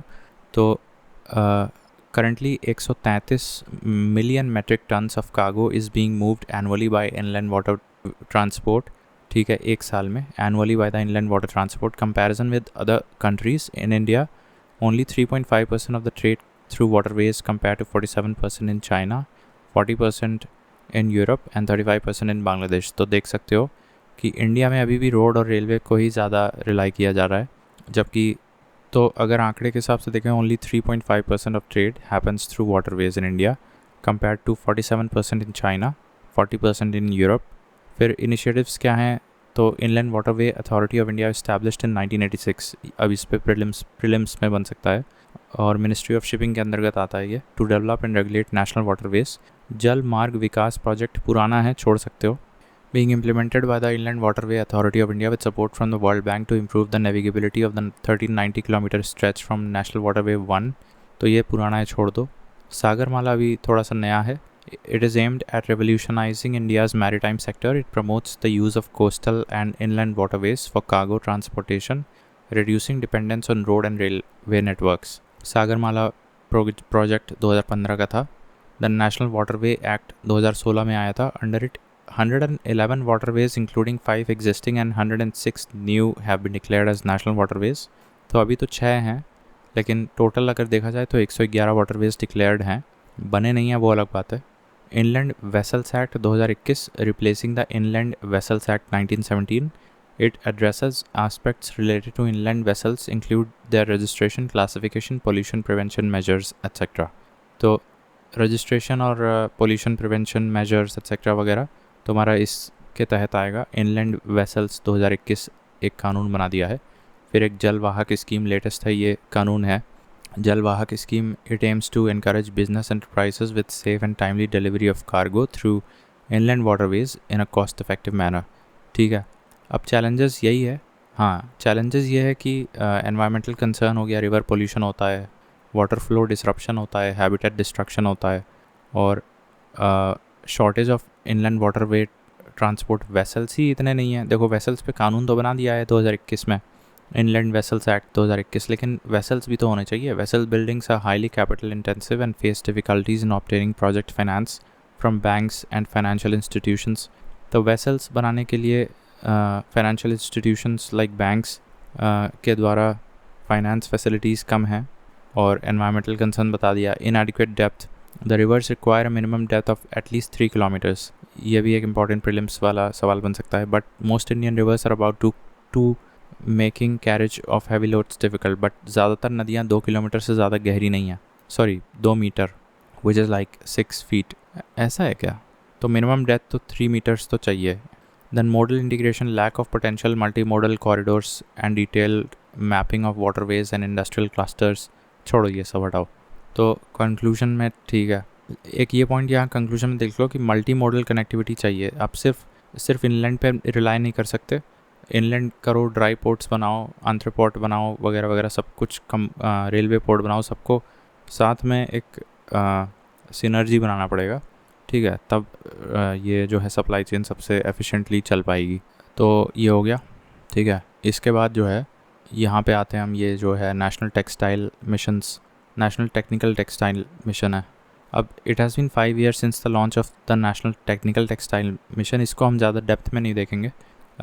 देखो टेक्निकल टेक्सटाइल्स क्या होते हैं, these are fabrics made of for specific functions and performance rather than for looks. They are used in products that help protect people, improve machinery and solve practical problems such as in car parts, building materials, medical equipment and safety gear. The market is divided into 12 segments based on their application. अब ये सब छोड़ो। About National Technical Textile Mission, इसका M था basically लगभग 1,500 करोड़ रुपए, to make India a global leader in technical textiles with a budget of rupees 1480 crores till 25-26. Ministry of textiles के अंदर आता है, और इसमें रिसर्च करेंगे, R&D, promotion and market development भी करेंगे, एक्सपोर्ट करेंगे, और ये एक्सटेंशन सर्विसेज वगैरह हैं इसमें, ठीक है। तो research, extension services, research and development, export and market development. अब 12 सेगमेंट्स में देखो कहाँ कहाँ इसका इस्तेमाल होता है। देखो Indutech, that means industrial brushes, computer printer. Indu से तुम्हारा इंडस्ट्री हो गया, ठीक है, इंडस्ट्री टेक। फिर मोबिल टेक। अब Mobiltech basically means seat cover हो गया, अपहोल्स्ट्री इन द कार्स हो गया, टायर वगैरह हो गया, ठीक है, और कारपेट जो होती है नीचे कार में, इंसुलेशन कवरिंग होती है जो बोनट में, सीट बेल्ट जिस चीज़ से बनता है, these are all technical textiles. Helmet जिस मटेरियल से बनता है, so that is mobiltech. और इंडा टेक हम बता चुके, इंडस्ट्रियल ब्रशेस वगैरह हो गया, कंप्यूटर प्रिंटर का मटेरियल हो गया, ठीक है, कन्वेयर बेल्ट्स वगैरह। देन स्पोर्ट टेक, फिर बिल्ड टेक, फिर होम टेक में पिलो, मैट्रेसेस, कारपेट, ये सब हो गया। मेडिटेक, इसमें बेबी डायपर्स हो गया, सर्जिकल स्यूचर्स हो गया। क्लॉथ टेक, इसमें ये क्या है, क्लॉथ टेक में शू लेसेस वगैरह हो गया। एग्रोटेक में बर्ड प्रोटेक्शन नेट्स हो गया, क्रॉप कवर्स हो गया, फिशिंग नेट्स हो गया, शेड नेट्स हो गया, मल्च मैट्स वगैरह। फिर प्रोटेक, तो ये बुलेट प्रूफ प्रोटेक्टिव क्लोथिंग है, दिस कम्स अंडर प्रोटेक। फिर पैक टेक क्या होता है, रैपिंग फैब्रिक, सॉफ्ट लगेज को जो बबल रैप वगैरह वो होता है, ठीक है, जूट सैक्स, तो ये पैक टेक। फिर ओइकोटेक, ये किस में आएगा, waste management, environmental protection, recycling, जैसे जिसमें वॉमिट करते हैं तो वॉमिट प्लेन में, तो दैट इज़ ओइकोटेक। या वेस्ट जिसमें ले जाते हो भर के कचरा, तो वो वाला फैब्रिक, वो वाला टेक्सटाइल भी तुम्हारा ओइकोटेक में आएगा। फिर जियोटेक क्या है, ये जियो बैग्स हो गए, मिट्टी वगैरह रखना है, ठीक है, तो ये सब हो गया। अब why technical textiles are significant in India. देखो Indian technical textile market is equipped with diversified technical textile innovations.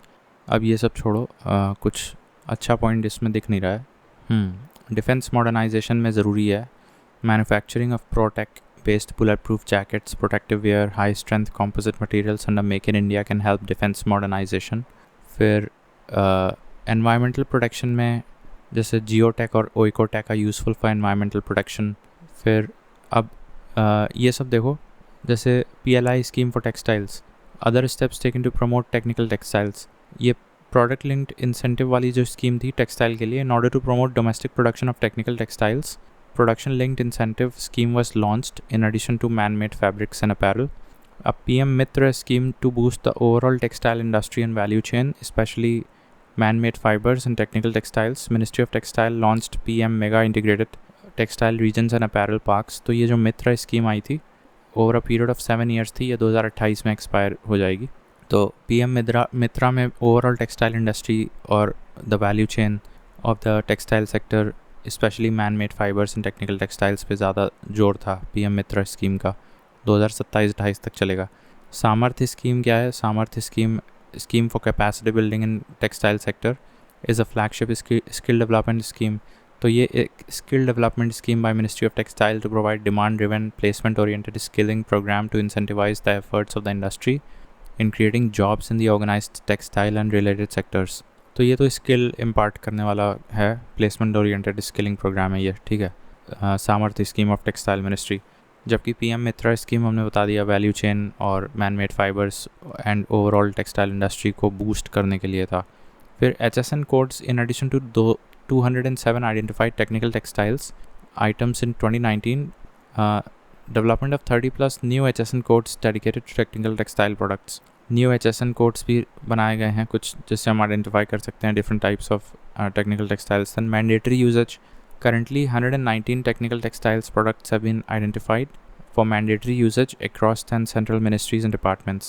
ठीक है, challenges क्या हैं कि इसमें देखो insufficient R&D है सबसे पहले। The industry is dominated by commodity products with limited product diversification। Limited product diversification है, commodity products पे ज़्यादा ध्यान दिया जाता है। Despite government established centers of excellence, industry mindset needs to shift towards innovation and research investment। Skilled workforce shortage है, the industry requires specialized skills currently absent in the domestic workforce। Current training schemes focus on traditional textiles rather than developing specific technical textile curricula। ये important point है। Current training schemes जो हैं textile sector में that focus on traditional textiles rather than developing specific technical textiles, ठीक है। और दूसरा है इनसफिशिएंट R&D। तो the industry is dominated by commodity products with limited product diversification. और फिर ये है import dependence. India imports significant technical textiles from China, US as well as Europe, ठीक है। तो ये भी है, import dependence हमारा चाइना और वेस्टर्न कंट्रीज़ पे है टेक्निकल टेक्सटाइल को लेके। फिर lack of awareness, technical textile benefits remain unknown to the masses due to insufficient marketing and education, ये भी एक पॉइंट है। तो ये चैलेंजेस हो गए। फिर स्टैंडर्डाइजेशन इश्यूज़ हैं, जैसे harmonisation of technical textiles, HSN codes and alignment with international standards remains a challenge, complicating trade and quality control, ठीक है।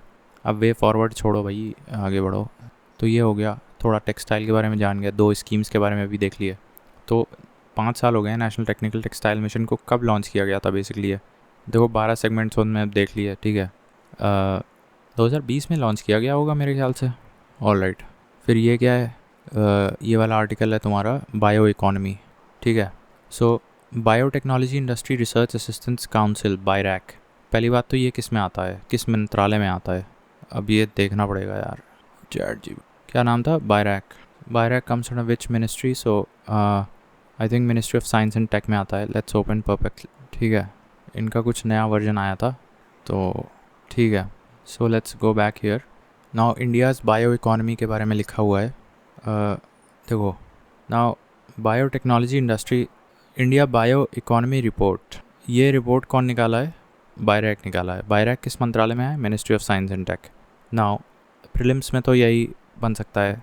इसके बाद देखो, ये जो संस्था है ना BIRAC, set up by department of biotechnology in 2012, ये एक नॉन प्रॉफिट है as well as public sector enterprise है।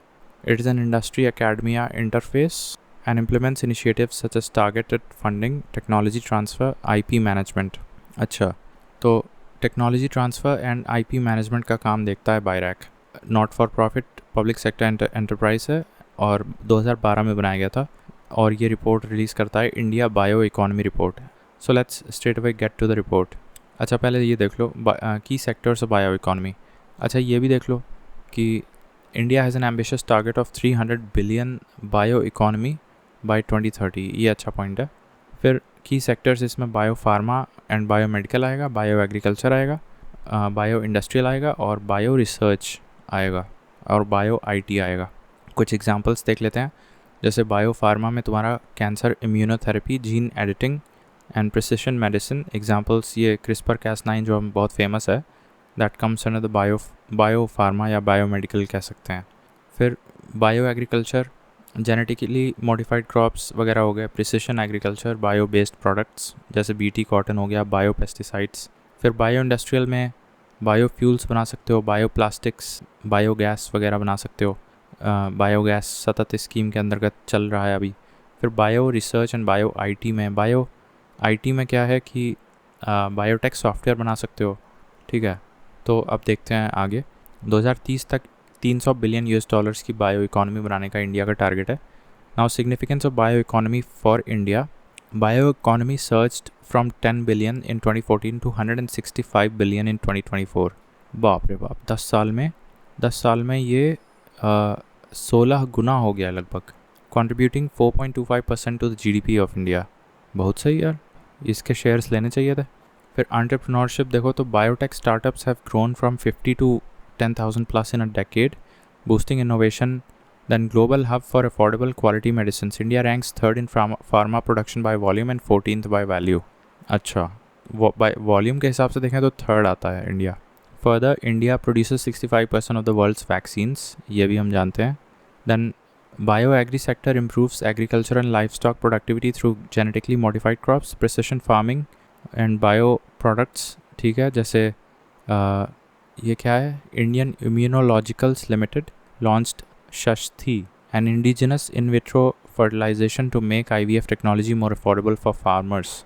अच्छा, तो ये देख लो शास्ती स्कीम क्या है। शास्ती बेसिकली एक टूल है, IVF टूल है, ठीक है। IVF technology more affordable for farmers, इसके बारे में देखो ज़रा। शास्ती IVF फॉर इंडियन फार्मर्स, अब इसके बारे में क्या बोला है देखो। शास्ती is India's first indigenous bovine IVF media suit developed by Indian Immunological Limited in collaboration with the National Dairy Development Board. This innovation is especially tailored for use with Indian cattle breeds such as Gir, Sahiwal, Murrah, aiming to maximize embryo survival and improve genetic outcomes for the country's dairy sector. Key benefits for Indian farmers: cost reduction. Shasti has reduced the cost of IVF media suits from 1000 to rupees 650 per embryo. For tailored for Indian breeds, this media is optimized for Indian cattle breeds. Farmer-centric model है. By lowering costs and improving access, Shasti supports a farmer-centric approach for dairy development, enabling more farmers to benefit from elite genetic breeding previously available only to large farms. ठीक है, तो ये वही है biotech का इस्तेमाल करके शास्ती IVF. ठीक है. नाउ एम्प्लॉयमेंट की नज़र से देखें तो bio economy is projected to create 35 million jobs. Energy security की बात करें तो ethanol blending in India increase from 1.53% to 15% in 2024 with a target of 20% by 2025. अच्छा, तो 2025 तो आ ही गया है, तो इसमें क्या 20% इथेनॉल ब्लेंडिंग की जाने लगेगी. Ethanol blending in India increase from 1.53% से स्टार्ट हुआ था ये 2014 में, और आज 15% आ चुका है 2024 में, और 20% ले आया जाएगा 2025 में. The shift has reduced crude oil imports by 173 lakh metric tons, reduced crude oil imports by 173 lakh metric tons and cut 519 lakh metric tons of CO2 emissions. ये अच्छा पॉइंट है. ऑलमोस्ट क्रूड ऑयल इम्पोर्ट्स हमने कितना कम कर दिया, 175 lakh metric tons, और almost 520 lakh metric ton CO2 emission कम कर दिया just by blending more ethanol in our fuel.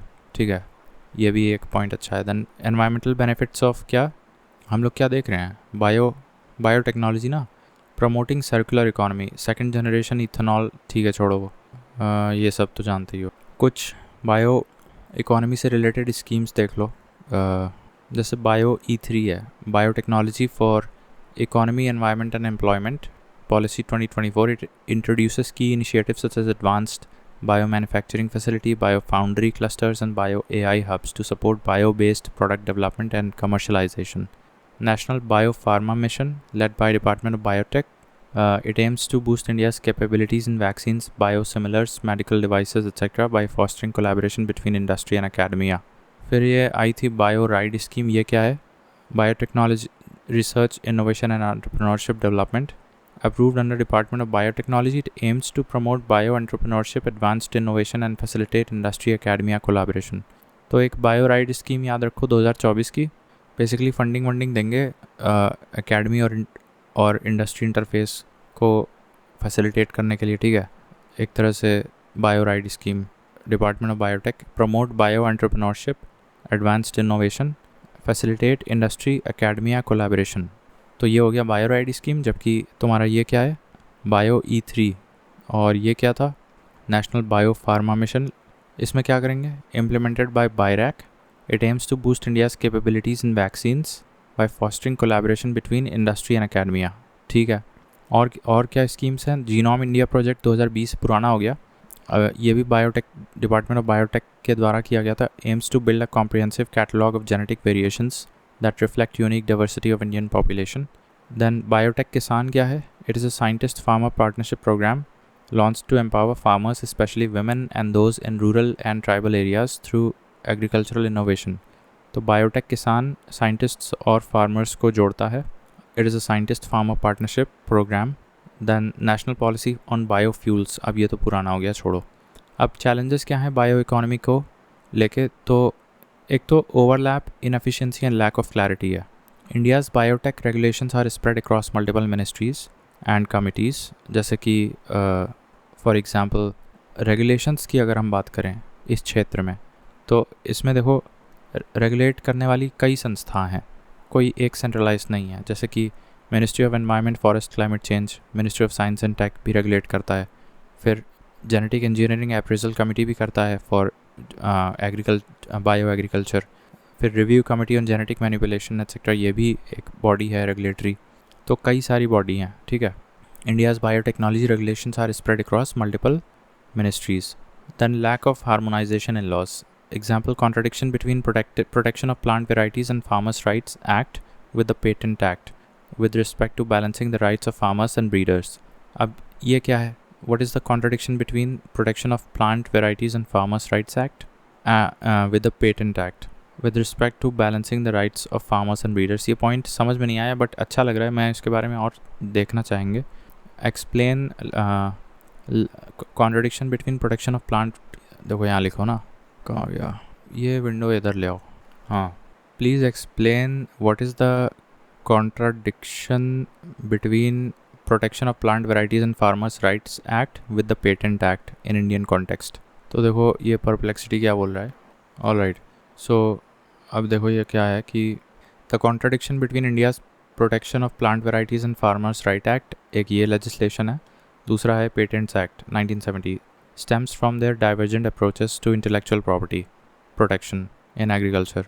जैसे कि protection of plant varieties and farmers right act जो है, it protects the plant varieties through a sui generis system, that is granting breeders rights while safeguarding farmers traditional practices, example saving exchanging seeds. तो इसमें क्या हुआ कि breeders rights को grant दे दिया गया. Patents Act explicitly excludes patents, seeds and biological processes for producing plants from patentability under section 3. Only microorganisms and microbiological processes are patentable. तो यहाँ पे जो है जो plants, seeds and biological processes for producing plants from patentability, ये सब मना है पेटेंट्स एक्ट में. ठीक है, तो अब यही डाइवर्जेंस है. तुम plant protection of plants varieties and farmers rights act में तुम क्या कर रहे हो कि तुम एक तरह से ब्रीडर को राइट दे रहे हो. ठीक है, और वो राइट दे के तुम फार्मर के ट्रेडिशनल प्रैक्टिसेस को एक तरह से सेफ गार्ड कर रहे हो. लेकिन पेटेंट एक्ट में तुमने ये जो है प्लांट्स, पेटेंट एक्ट में तुम प्लांट्स, सीड्स और biological processes related to plants as well as seeds, इस पे तुमने पेटेंट मना कर दिया. ये इस पे तुम पेटेंट नहीं दे सकते किसी फार्मर या साइंटिस्ट को. यहाँ पे सिर्फ माइक्रो ऑर्गेनिज्म के इस्तेमाल पर ही पेटेंट ग्रांट किया जा रहा है. ठीक है, तो राइट्स, क्या राइट्स ग्रांट किए जा रहे हैं? देखो, PPVFR एक्ट में allows farmers to save and sell farm saved seeds except as branded seeds, grants breeders exclusive rights to produce, sell and market registered varieties. Patents Act में it applies, if applied to plants, would restrict farmers seed saving rights as patents grant monopolistic control over patented inventions. अब ये मुझे समझ में नहीं आ रहा है सही बताएं तो मोटा मोटा ये समझ लो कि एक रट लो इसको. ठीक है, इंडिया के बायो इकोनॉमी में दो चैलेंजेस मैं बता रहा हूँ. एक, overlap of regulation coming from different ministries.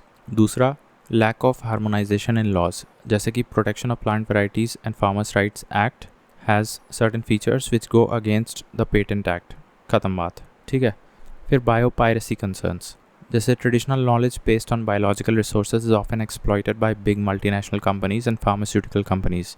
तो traditional knowledge based on biological resources, बड़ी बड़ी कंपनियां इसका फ़ायदा उठा लेती हैं. Example, Indian government objected when US patent and trademark office granted a patent after turmeric.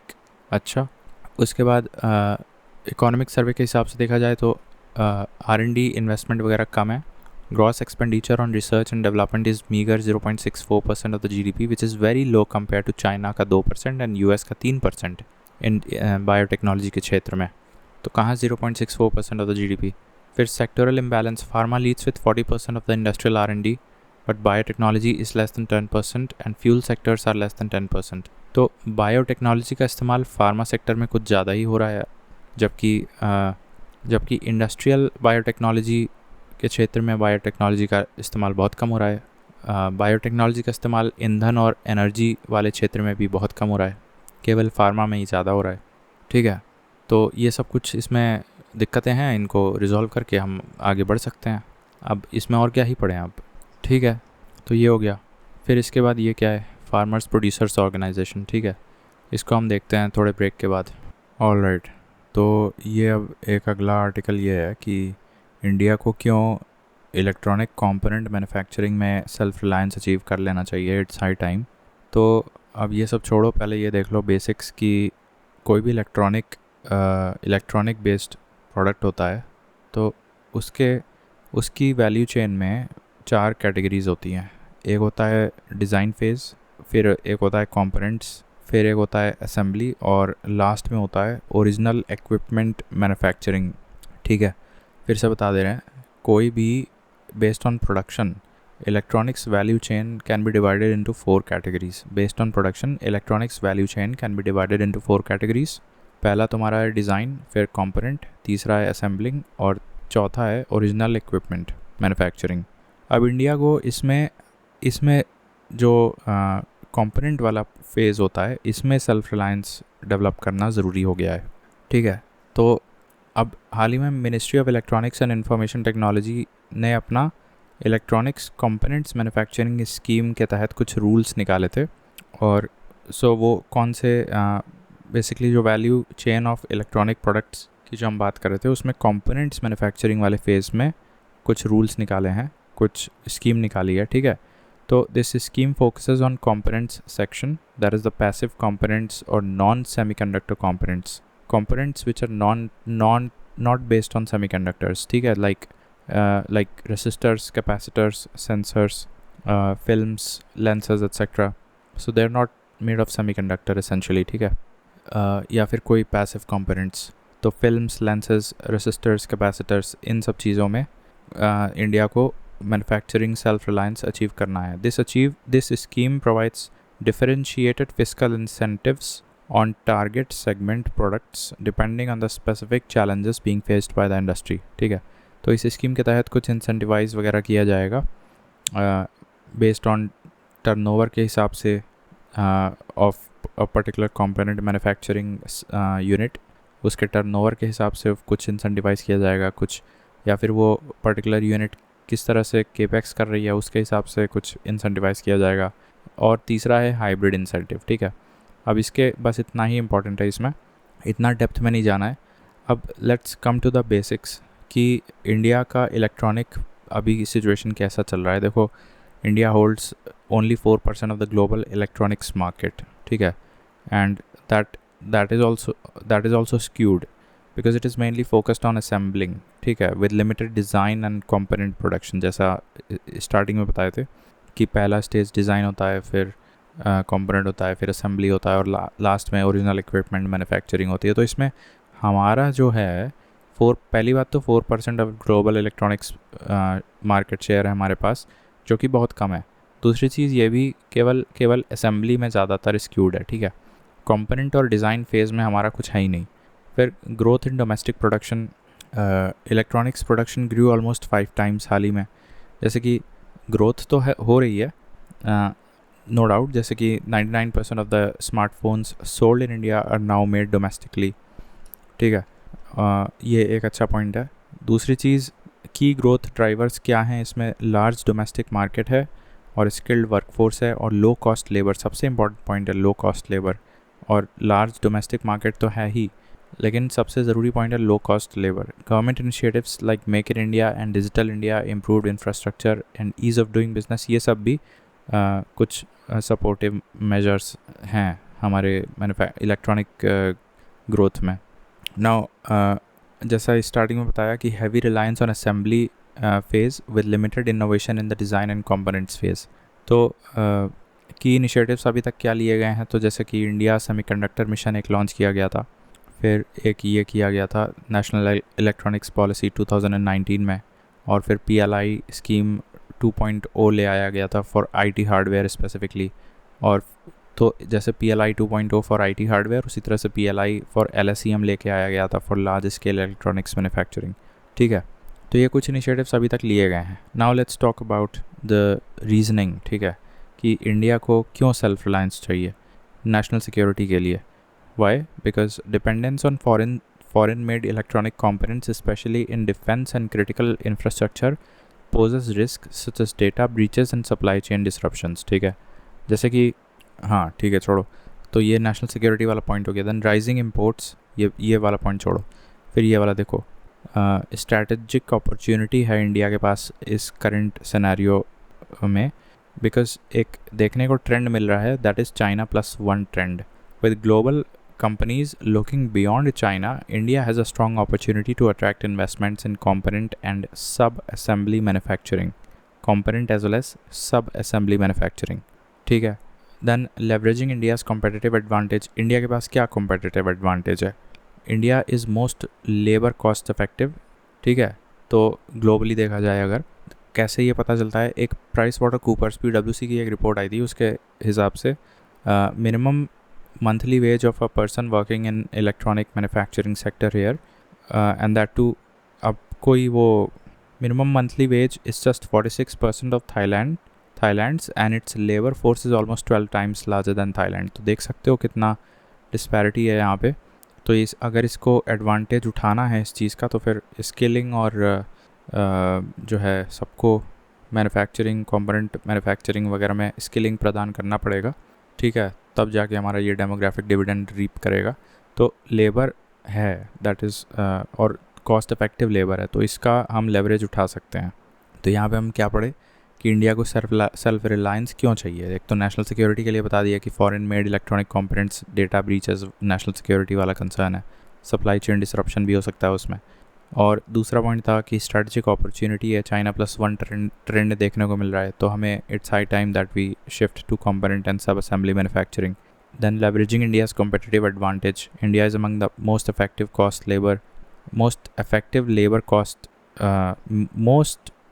cost effective country currently in the global scenario of electronic manufacturing, ठीक है। तो और इसका एग्जांपल दे सकते हो कि जैसे monthly wage of a worker in this field is 46% than compared to that of Thailand, whereas अगर हम मैग्नीट्यूड की बात करें लेबर फोर्स इस क्षेत्र में कितना है, तो 12 टाइम्स ज़्यादा है थाईलैंड के पास कंपैरिजन में। तो ये हमारा कुछ अपॉर्चुनिटीज़ हैं। देन इसके अलावा कुछ चैलेंजेस भी हैं, जैसे कि हाई लॉजिस्टिक्स कॉस्ट है, India has longer lead times, higher transport costs than countries like China and Vietnam. For example, shipping a premium smartphone costs only $0.80 from China, whereas $8 from India. तो ये एक high logistic cost हो गया। फिर global oligopoly इन components manufacturing already बना रखी हैं कुछ देशों ने, जैसे कि जापान अपने R&D के लिए, कंपोनेंट में R&D वगैरह के लिए जापान ने अपना बना रखा है मोनोपोली। उसी तरह से ताइवान ने अपना सेमीकंडक्टर चिपसेट्स वगैरह बनाने के लिए मोनोपोली बना रखा है। तो ग्लोबल मोनोपोलीज़ भी हैं पर्टिकुलर कंपोनेंट्स में, ठीक है। फिर ये पॉइंट एक है कि अंडर डेवलप्ड सपोर्टिंग इंडस्ट्री, जैसे सेमीकंडक्टर चिप्स में कुछ केमिकल्स का भी इस्तेमाल किया जाता है। तो एटलीस्ट अगर हम chemical which are required in semiconductor manufacturing या कंपोनेंट, वो उसको ही अगर हम बढ़ा लें तो भी ठीक है, नॉट बैड, बट फिर हमारा केमिकल भी उस लायक नहीं है। So industries like chemicals are not yet equipped to supply high quality chemical raw materials to the for the electronic manufacturing. For example, India can potentially supply chemicals for semiconductors है पर्याप्त मात्रा में, but it just needs to upgrade it standard to meet the global industrial standards, ठीक है। उसके बाद है limited access to critical minerals, ये सबसे इस समय hot topic बन गया है। Critical minerals are essential but often scarce or controlled by other countries. For example, China dominates exports of gallium and germanium used as silicon alternatives in making chips. In 2023, India identified 30 critical minerals it heavily depends on from abroad, increasing supply chain risks. और last में shortage of skilled workforce, a lack of trained workers for specialized systems like SMT lines limits local manufacturing capabilities. तो ये कोई specialized systems like SMT lines, इसके बारे में देख लेना ChatGPT में, SMT lines manufacturing क्या होती है।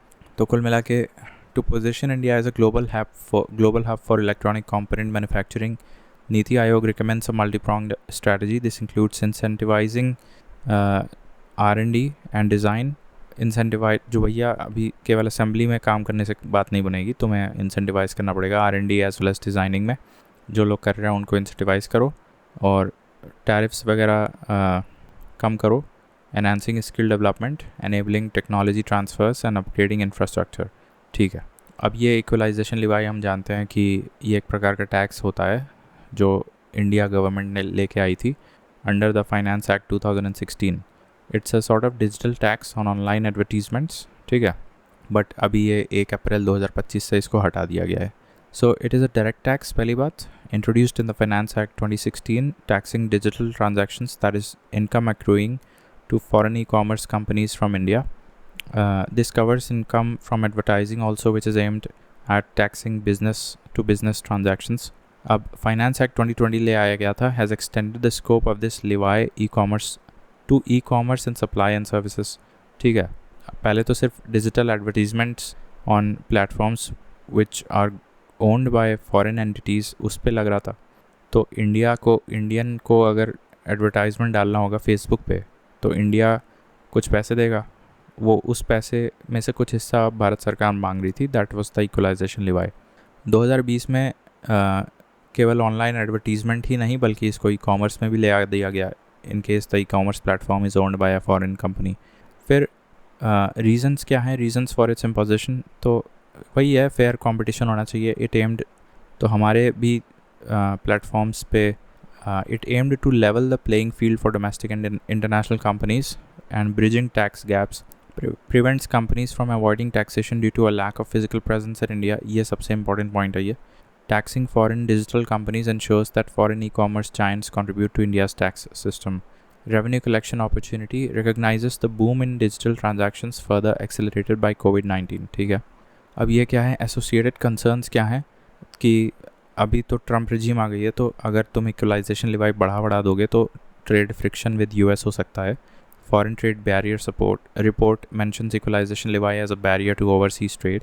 US को पसंद नहीं है ये वाला tax. Then risk of retaliatory tariffs भी आ सकता है. Other nations may impose counter measures. Then double taxation and compliance burden. Foreign companies may face dual taxation, increasing their cost. ठीक है. Now transaction subjected to equalization levy, तो online advertisement का मैंने बता दिया था 6% था. फिर 2020 में e commerce supply of goods and services, हालांकि ये 2024 में हटा दिया गया था. ठीक है, तो ये है. फिर अब ये एक आर्टिकल है फार्मर प्रोड्यूसर ऑर्गेनाइजेशंस. पहले ये देख लो कि ये होता क्या है.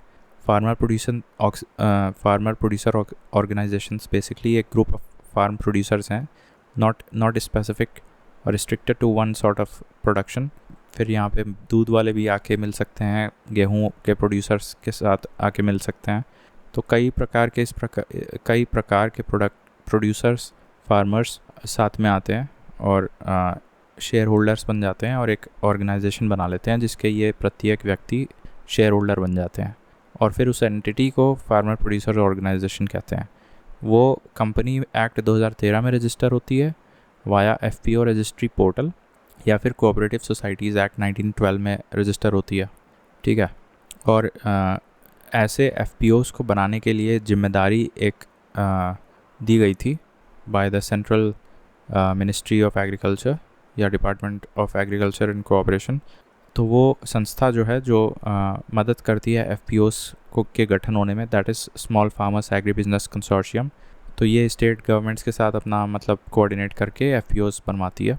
ठीक है, तो ये सब हो गया व्हाट इज़ एन एफपीओ. ठीक, now let's have a look कि एफपीओज़ के फ़ायदे क्या हैं. देखो अभी तो ये न्यूज़ में इसलिए है क्योंकि गवर्नमेंट ने टारगेट बनाया कि 10,000 एफपीओज़ बनाएंगे. ठीक है, under the promotion of 10,000 farmer producer organisations scheme. तो सवाल प्रीलिम्स में पूछ सकता है कि प्रमोशन ऑफ एफपीओज़ में कितने एफपीओज़ प्रमोट करने की बात हुई है, तो 10,000. खैर ये स्कीम जो है 2020 में ले आई गई थी एफपीओ वाली.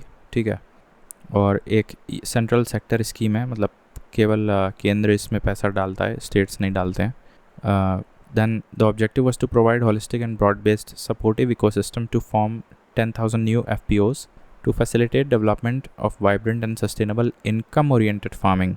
Sustainable income-oriented farming को अंजाम देना था to improve overall socio-economic development and well-being of agrarian communities. ठीक है, अब इसमें IAS क्या होते हैं, that is implementing agencies. तो इसमें टोटल 9 इम्प्लीमेंटिंग एजेंसीज़ आइडेंटिफाई की गई हैं, जिसमें कि सबसे इंपॉर्टेंट SFAC है, उसके बाद NCDC है, that is national cooperative development corporation, NABARD भी है, नाफेड भी है और भी हैं. ठीक है, कुल मिला के 9 है. So IAs will engage cluster based business organisation to aggregate register and provide professional hand holding support to each FPO for a period of 5 years. ठीक है, अब क्लस्टर बेस्ड ये क्या है, business organisation. Cluster based business organisation बनाने में मदद करेगा इम्प्लीमेंटिंग एजेंसीज़. ठीक है, Cluster-based business organizations are the platform for an end-to-end knowledge for all issues related to FPO promotion. अब इसमें स्पेशल फोकस किया जाएगा small marginal and women farmers, women SHGs as members, SC/ST farmers वगैरह को, और one district one product approach भी इसमें लागू कर दिया जाएगा फॉर डेवलपमेंट प्रोडक्ट स्पेशलाइजेशन. अब की प्रोविजंस क्या हैं कि FPO तो चलो बन गया, but it will be working on produce cluster area approach के हिसाब से FPO काम करेंगे, ठीक है. और financial assistance up to not up to 18 lakh रुपए to each FPO towards management cost for 3 years दिया जाएगा. Management cost for 3 years 18 lakh रुपए दिए जाएंगे. इक्विटी ग्रांट में 2,000 रुपये दिए जाएंगे पर फार्मर, अप टू 15 लाख पर FPO. और credit guarantee facility eligible FPOs को 2 करोड़ तक का लोन भी प्रदान करवाया जाएगा. तो इस हिसाब से देखा जाए तो काफ़ी फ़ायदा हुआ है. Approximately 30 lakh farmers in the country are connected to FPOs, with around 40% of them being women. And since the launch of the scheme in 2020, 254 crore in equity grants have been released to 4,761 FPOs, and credit guarantee cover worth 453 crores has been issued to 1,900 FPOs. तो ये छोड़ो, बस ये अच्छा point है कि 30 lakh farmers आज FPO से जुड़े हुए हैं, जिसमें से 40% महिलाएं हैं, ठीक है. अब FPOs के बेनिफिट्स क्या होते हैं? इकोनॉमीज़ ऑफ स्केल बन जाता है through aggregation of produce and bulk transport. तो इसमें चूँकि कई लोग साथ में आते हैं विभिन्न सेक्टर्स, विभिन्न स्पेशलाइज्ड एरियाज से, जैसे कोई दूध वाला आ गया, कोई गेहूं वाला आ गया, कोई केवल ट्रांसपोर्टेशन वाला आ गया, और सब मिलके अपना FPO बना लेते हैं, तो फिर इकोनॉमीज़ ऑफ स्केल बन जाती है. Enhanced value addition by increasing primary and secondary processing इसमें अच्छी खासी हो जाती है, तो उससे एनहांस्ड वैल्यू एडिशन होता है बिल्कुल बेसिक प्रोड्यूस में. Greater bargaining power to farmers, market intelligence के पता चलता है through ease in communication for dissemination of information about prices and volumes. Post harvest losses can be minimised through joint storage and value addition facilities. लेकिन challenges क्या है? Challenges ये हैं कि FPOs often focus on single crop और a few crops. This can lead to issues when dealing with crop failures और market fluctuations. तो ये एक चैलेंज है, ठीक है. वही जो MSP में प्रॉब्लम है वो ये भी है, यहाँ भी है. MSP कुछ ही क्रॉप्स के लिए मिलती है बहुत लिक्रेटिव, लेकिन सबके लिए नहीं मिलती है, तो वो भी यहाँ है. FPOs often focus on single crop और अ फ्यू क्रॉप्स. दूसरा चैलेंज है climate change and environmental sustainability. FPOs often lack resources and expertise to adopt climate resilient and sustainable agricultural practices, making them vulnerable to effects of climate change. ये तो बड़ा generic point है. Quality standards and certification. Meeting quality standards and obtaining certification for their produce can be a complex and costly process, especially for small and resource constrained FPOs. ठीक है, quality certification एक costly process बन जाता है उनके लिए. और climate change and sustainable agriculture का technical know-how नहीं होता है FPOs के पास, तो climate resilient agriculture नहीं कर पाते हैं ये लोग. Investment and credit constraint भी होता है. Limited capability to autonomously invest in primary और secondary processing. ठीक है, तो inability of FPOs to access institutional credit without collateral. तो यहाँ पे कोलैटरल तो देना पड़ता है. Post harvest losses. FPOs often face limitation in terms to access to modern farming technologies, storage facilities, transportation and infrastructure, which can result in post harvest losses. And at the top, lack of professional management. भाई तुम company act के तहत बना तो रहे हो FPO, लेकिन वहाँ पे प्रोफेशनली क्वालिफाइड CEO तो रहेगा नहीं, ठीक है. Presently lacking in the rural areas to manage FPO business professionally. ठीक है, ये सबसे बड़ा चैलेंज है.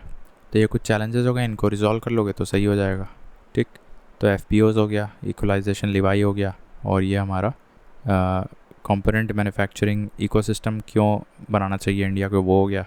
और ये फिर हमारा यूनिफाइड पेंशन स्कीम है, और रेमिटेंसेस टू इंडिया है, और ये क्या है 50 years ऑफ माइक्रो फाइनेंस. ये छोड़ दो, that is not important. Remittance और ये वाला देखते हैं कल, राइट. UPS. ये रेमिटेंसेस का एक लास्ट आर्टिकल है, इसको हम कर लेते हैं.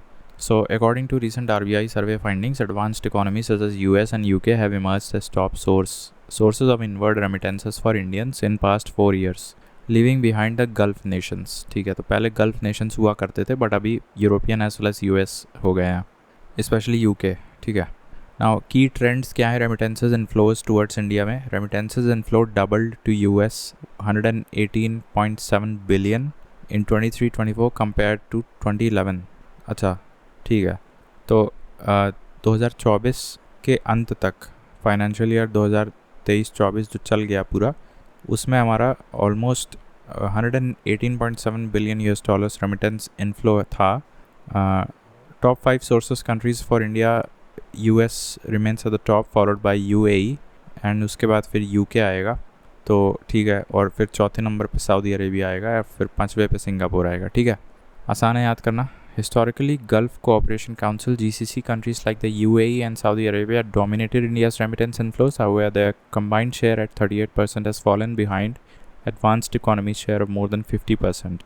और सबसे ज़्यादा रेसिपिएंट स्टेट वाइज देखा जाए तो महाराष्ट्र में आता है, उसके बाद केरला में और उसके बाद तमिलनाडु में.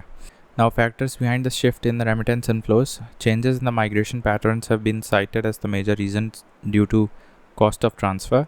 The cost of sending remittances to India is lower than the global average cost, driven by digitalization, but remains higher than the SDG target of 3% for US $200.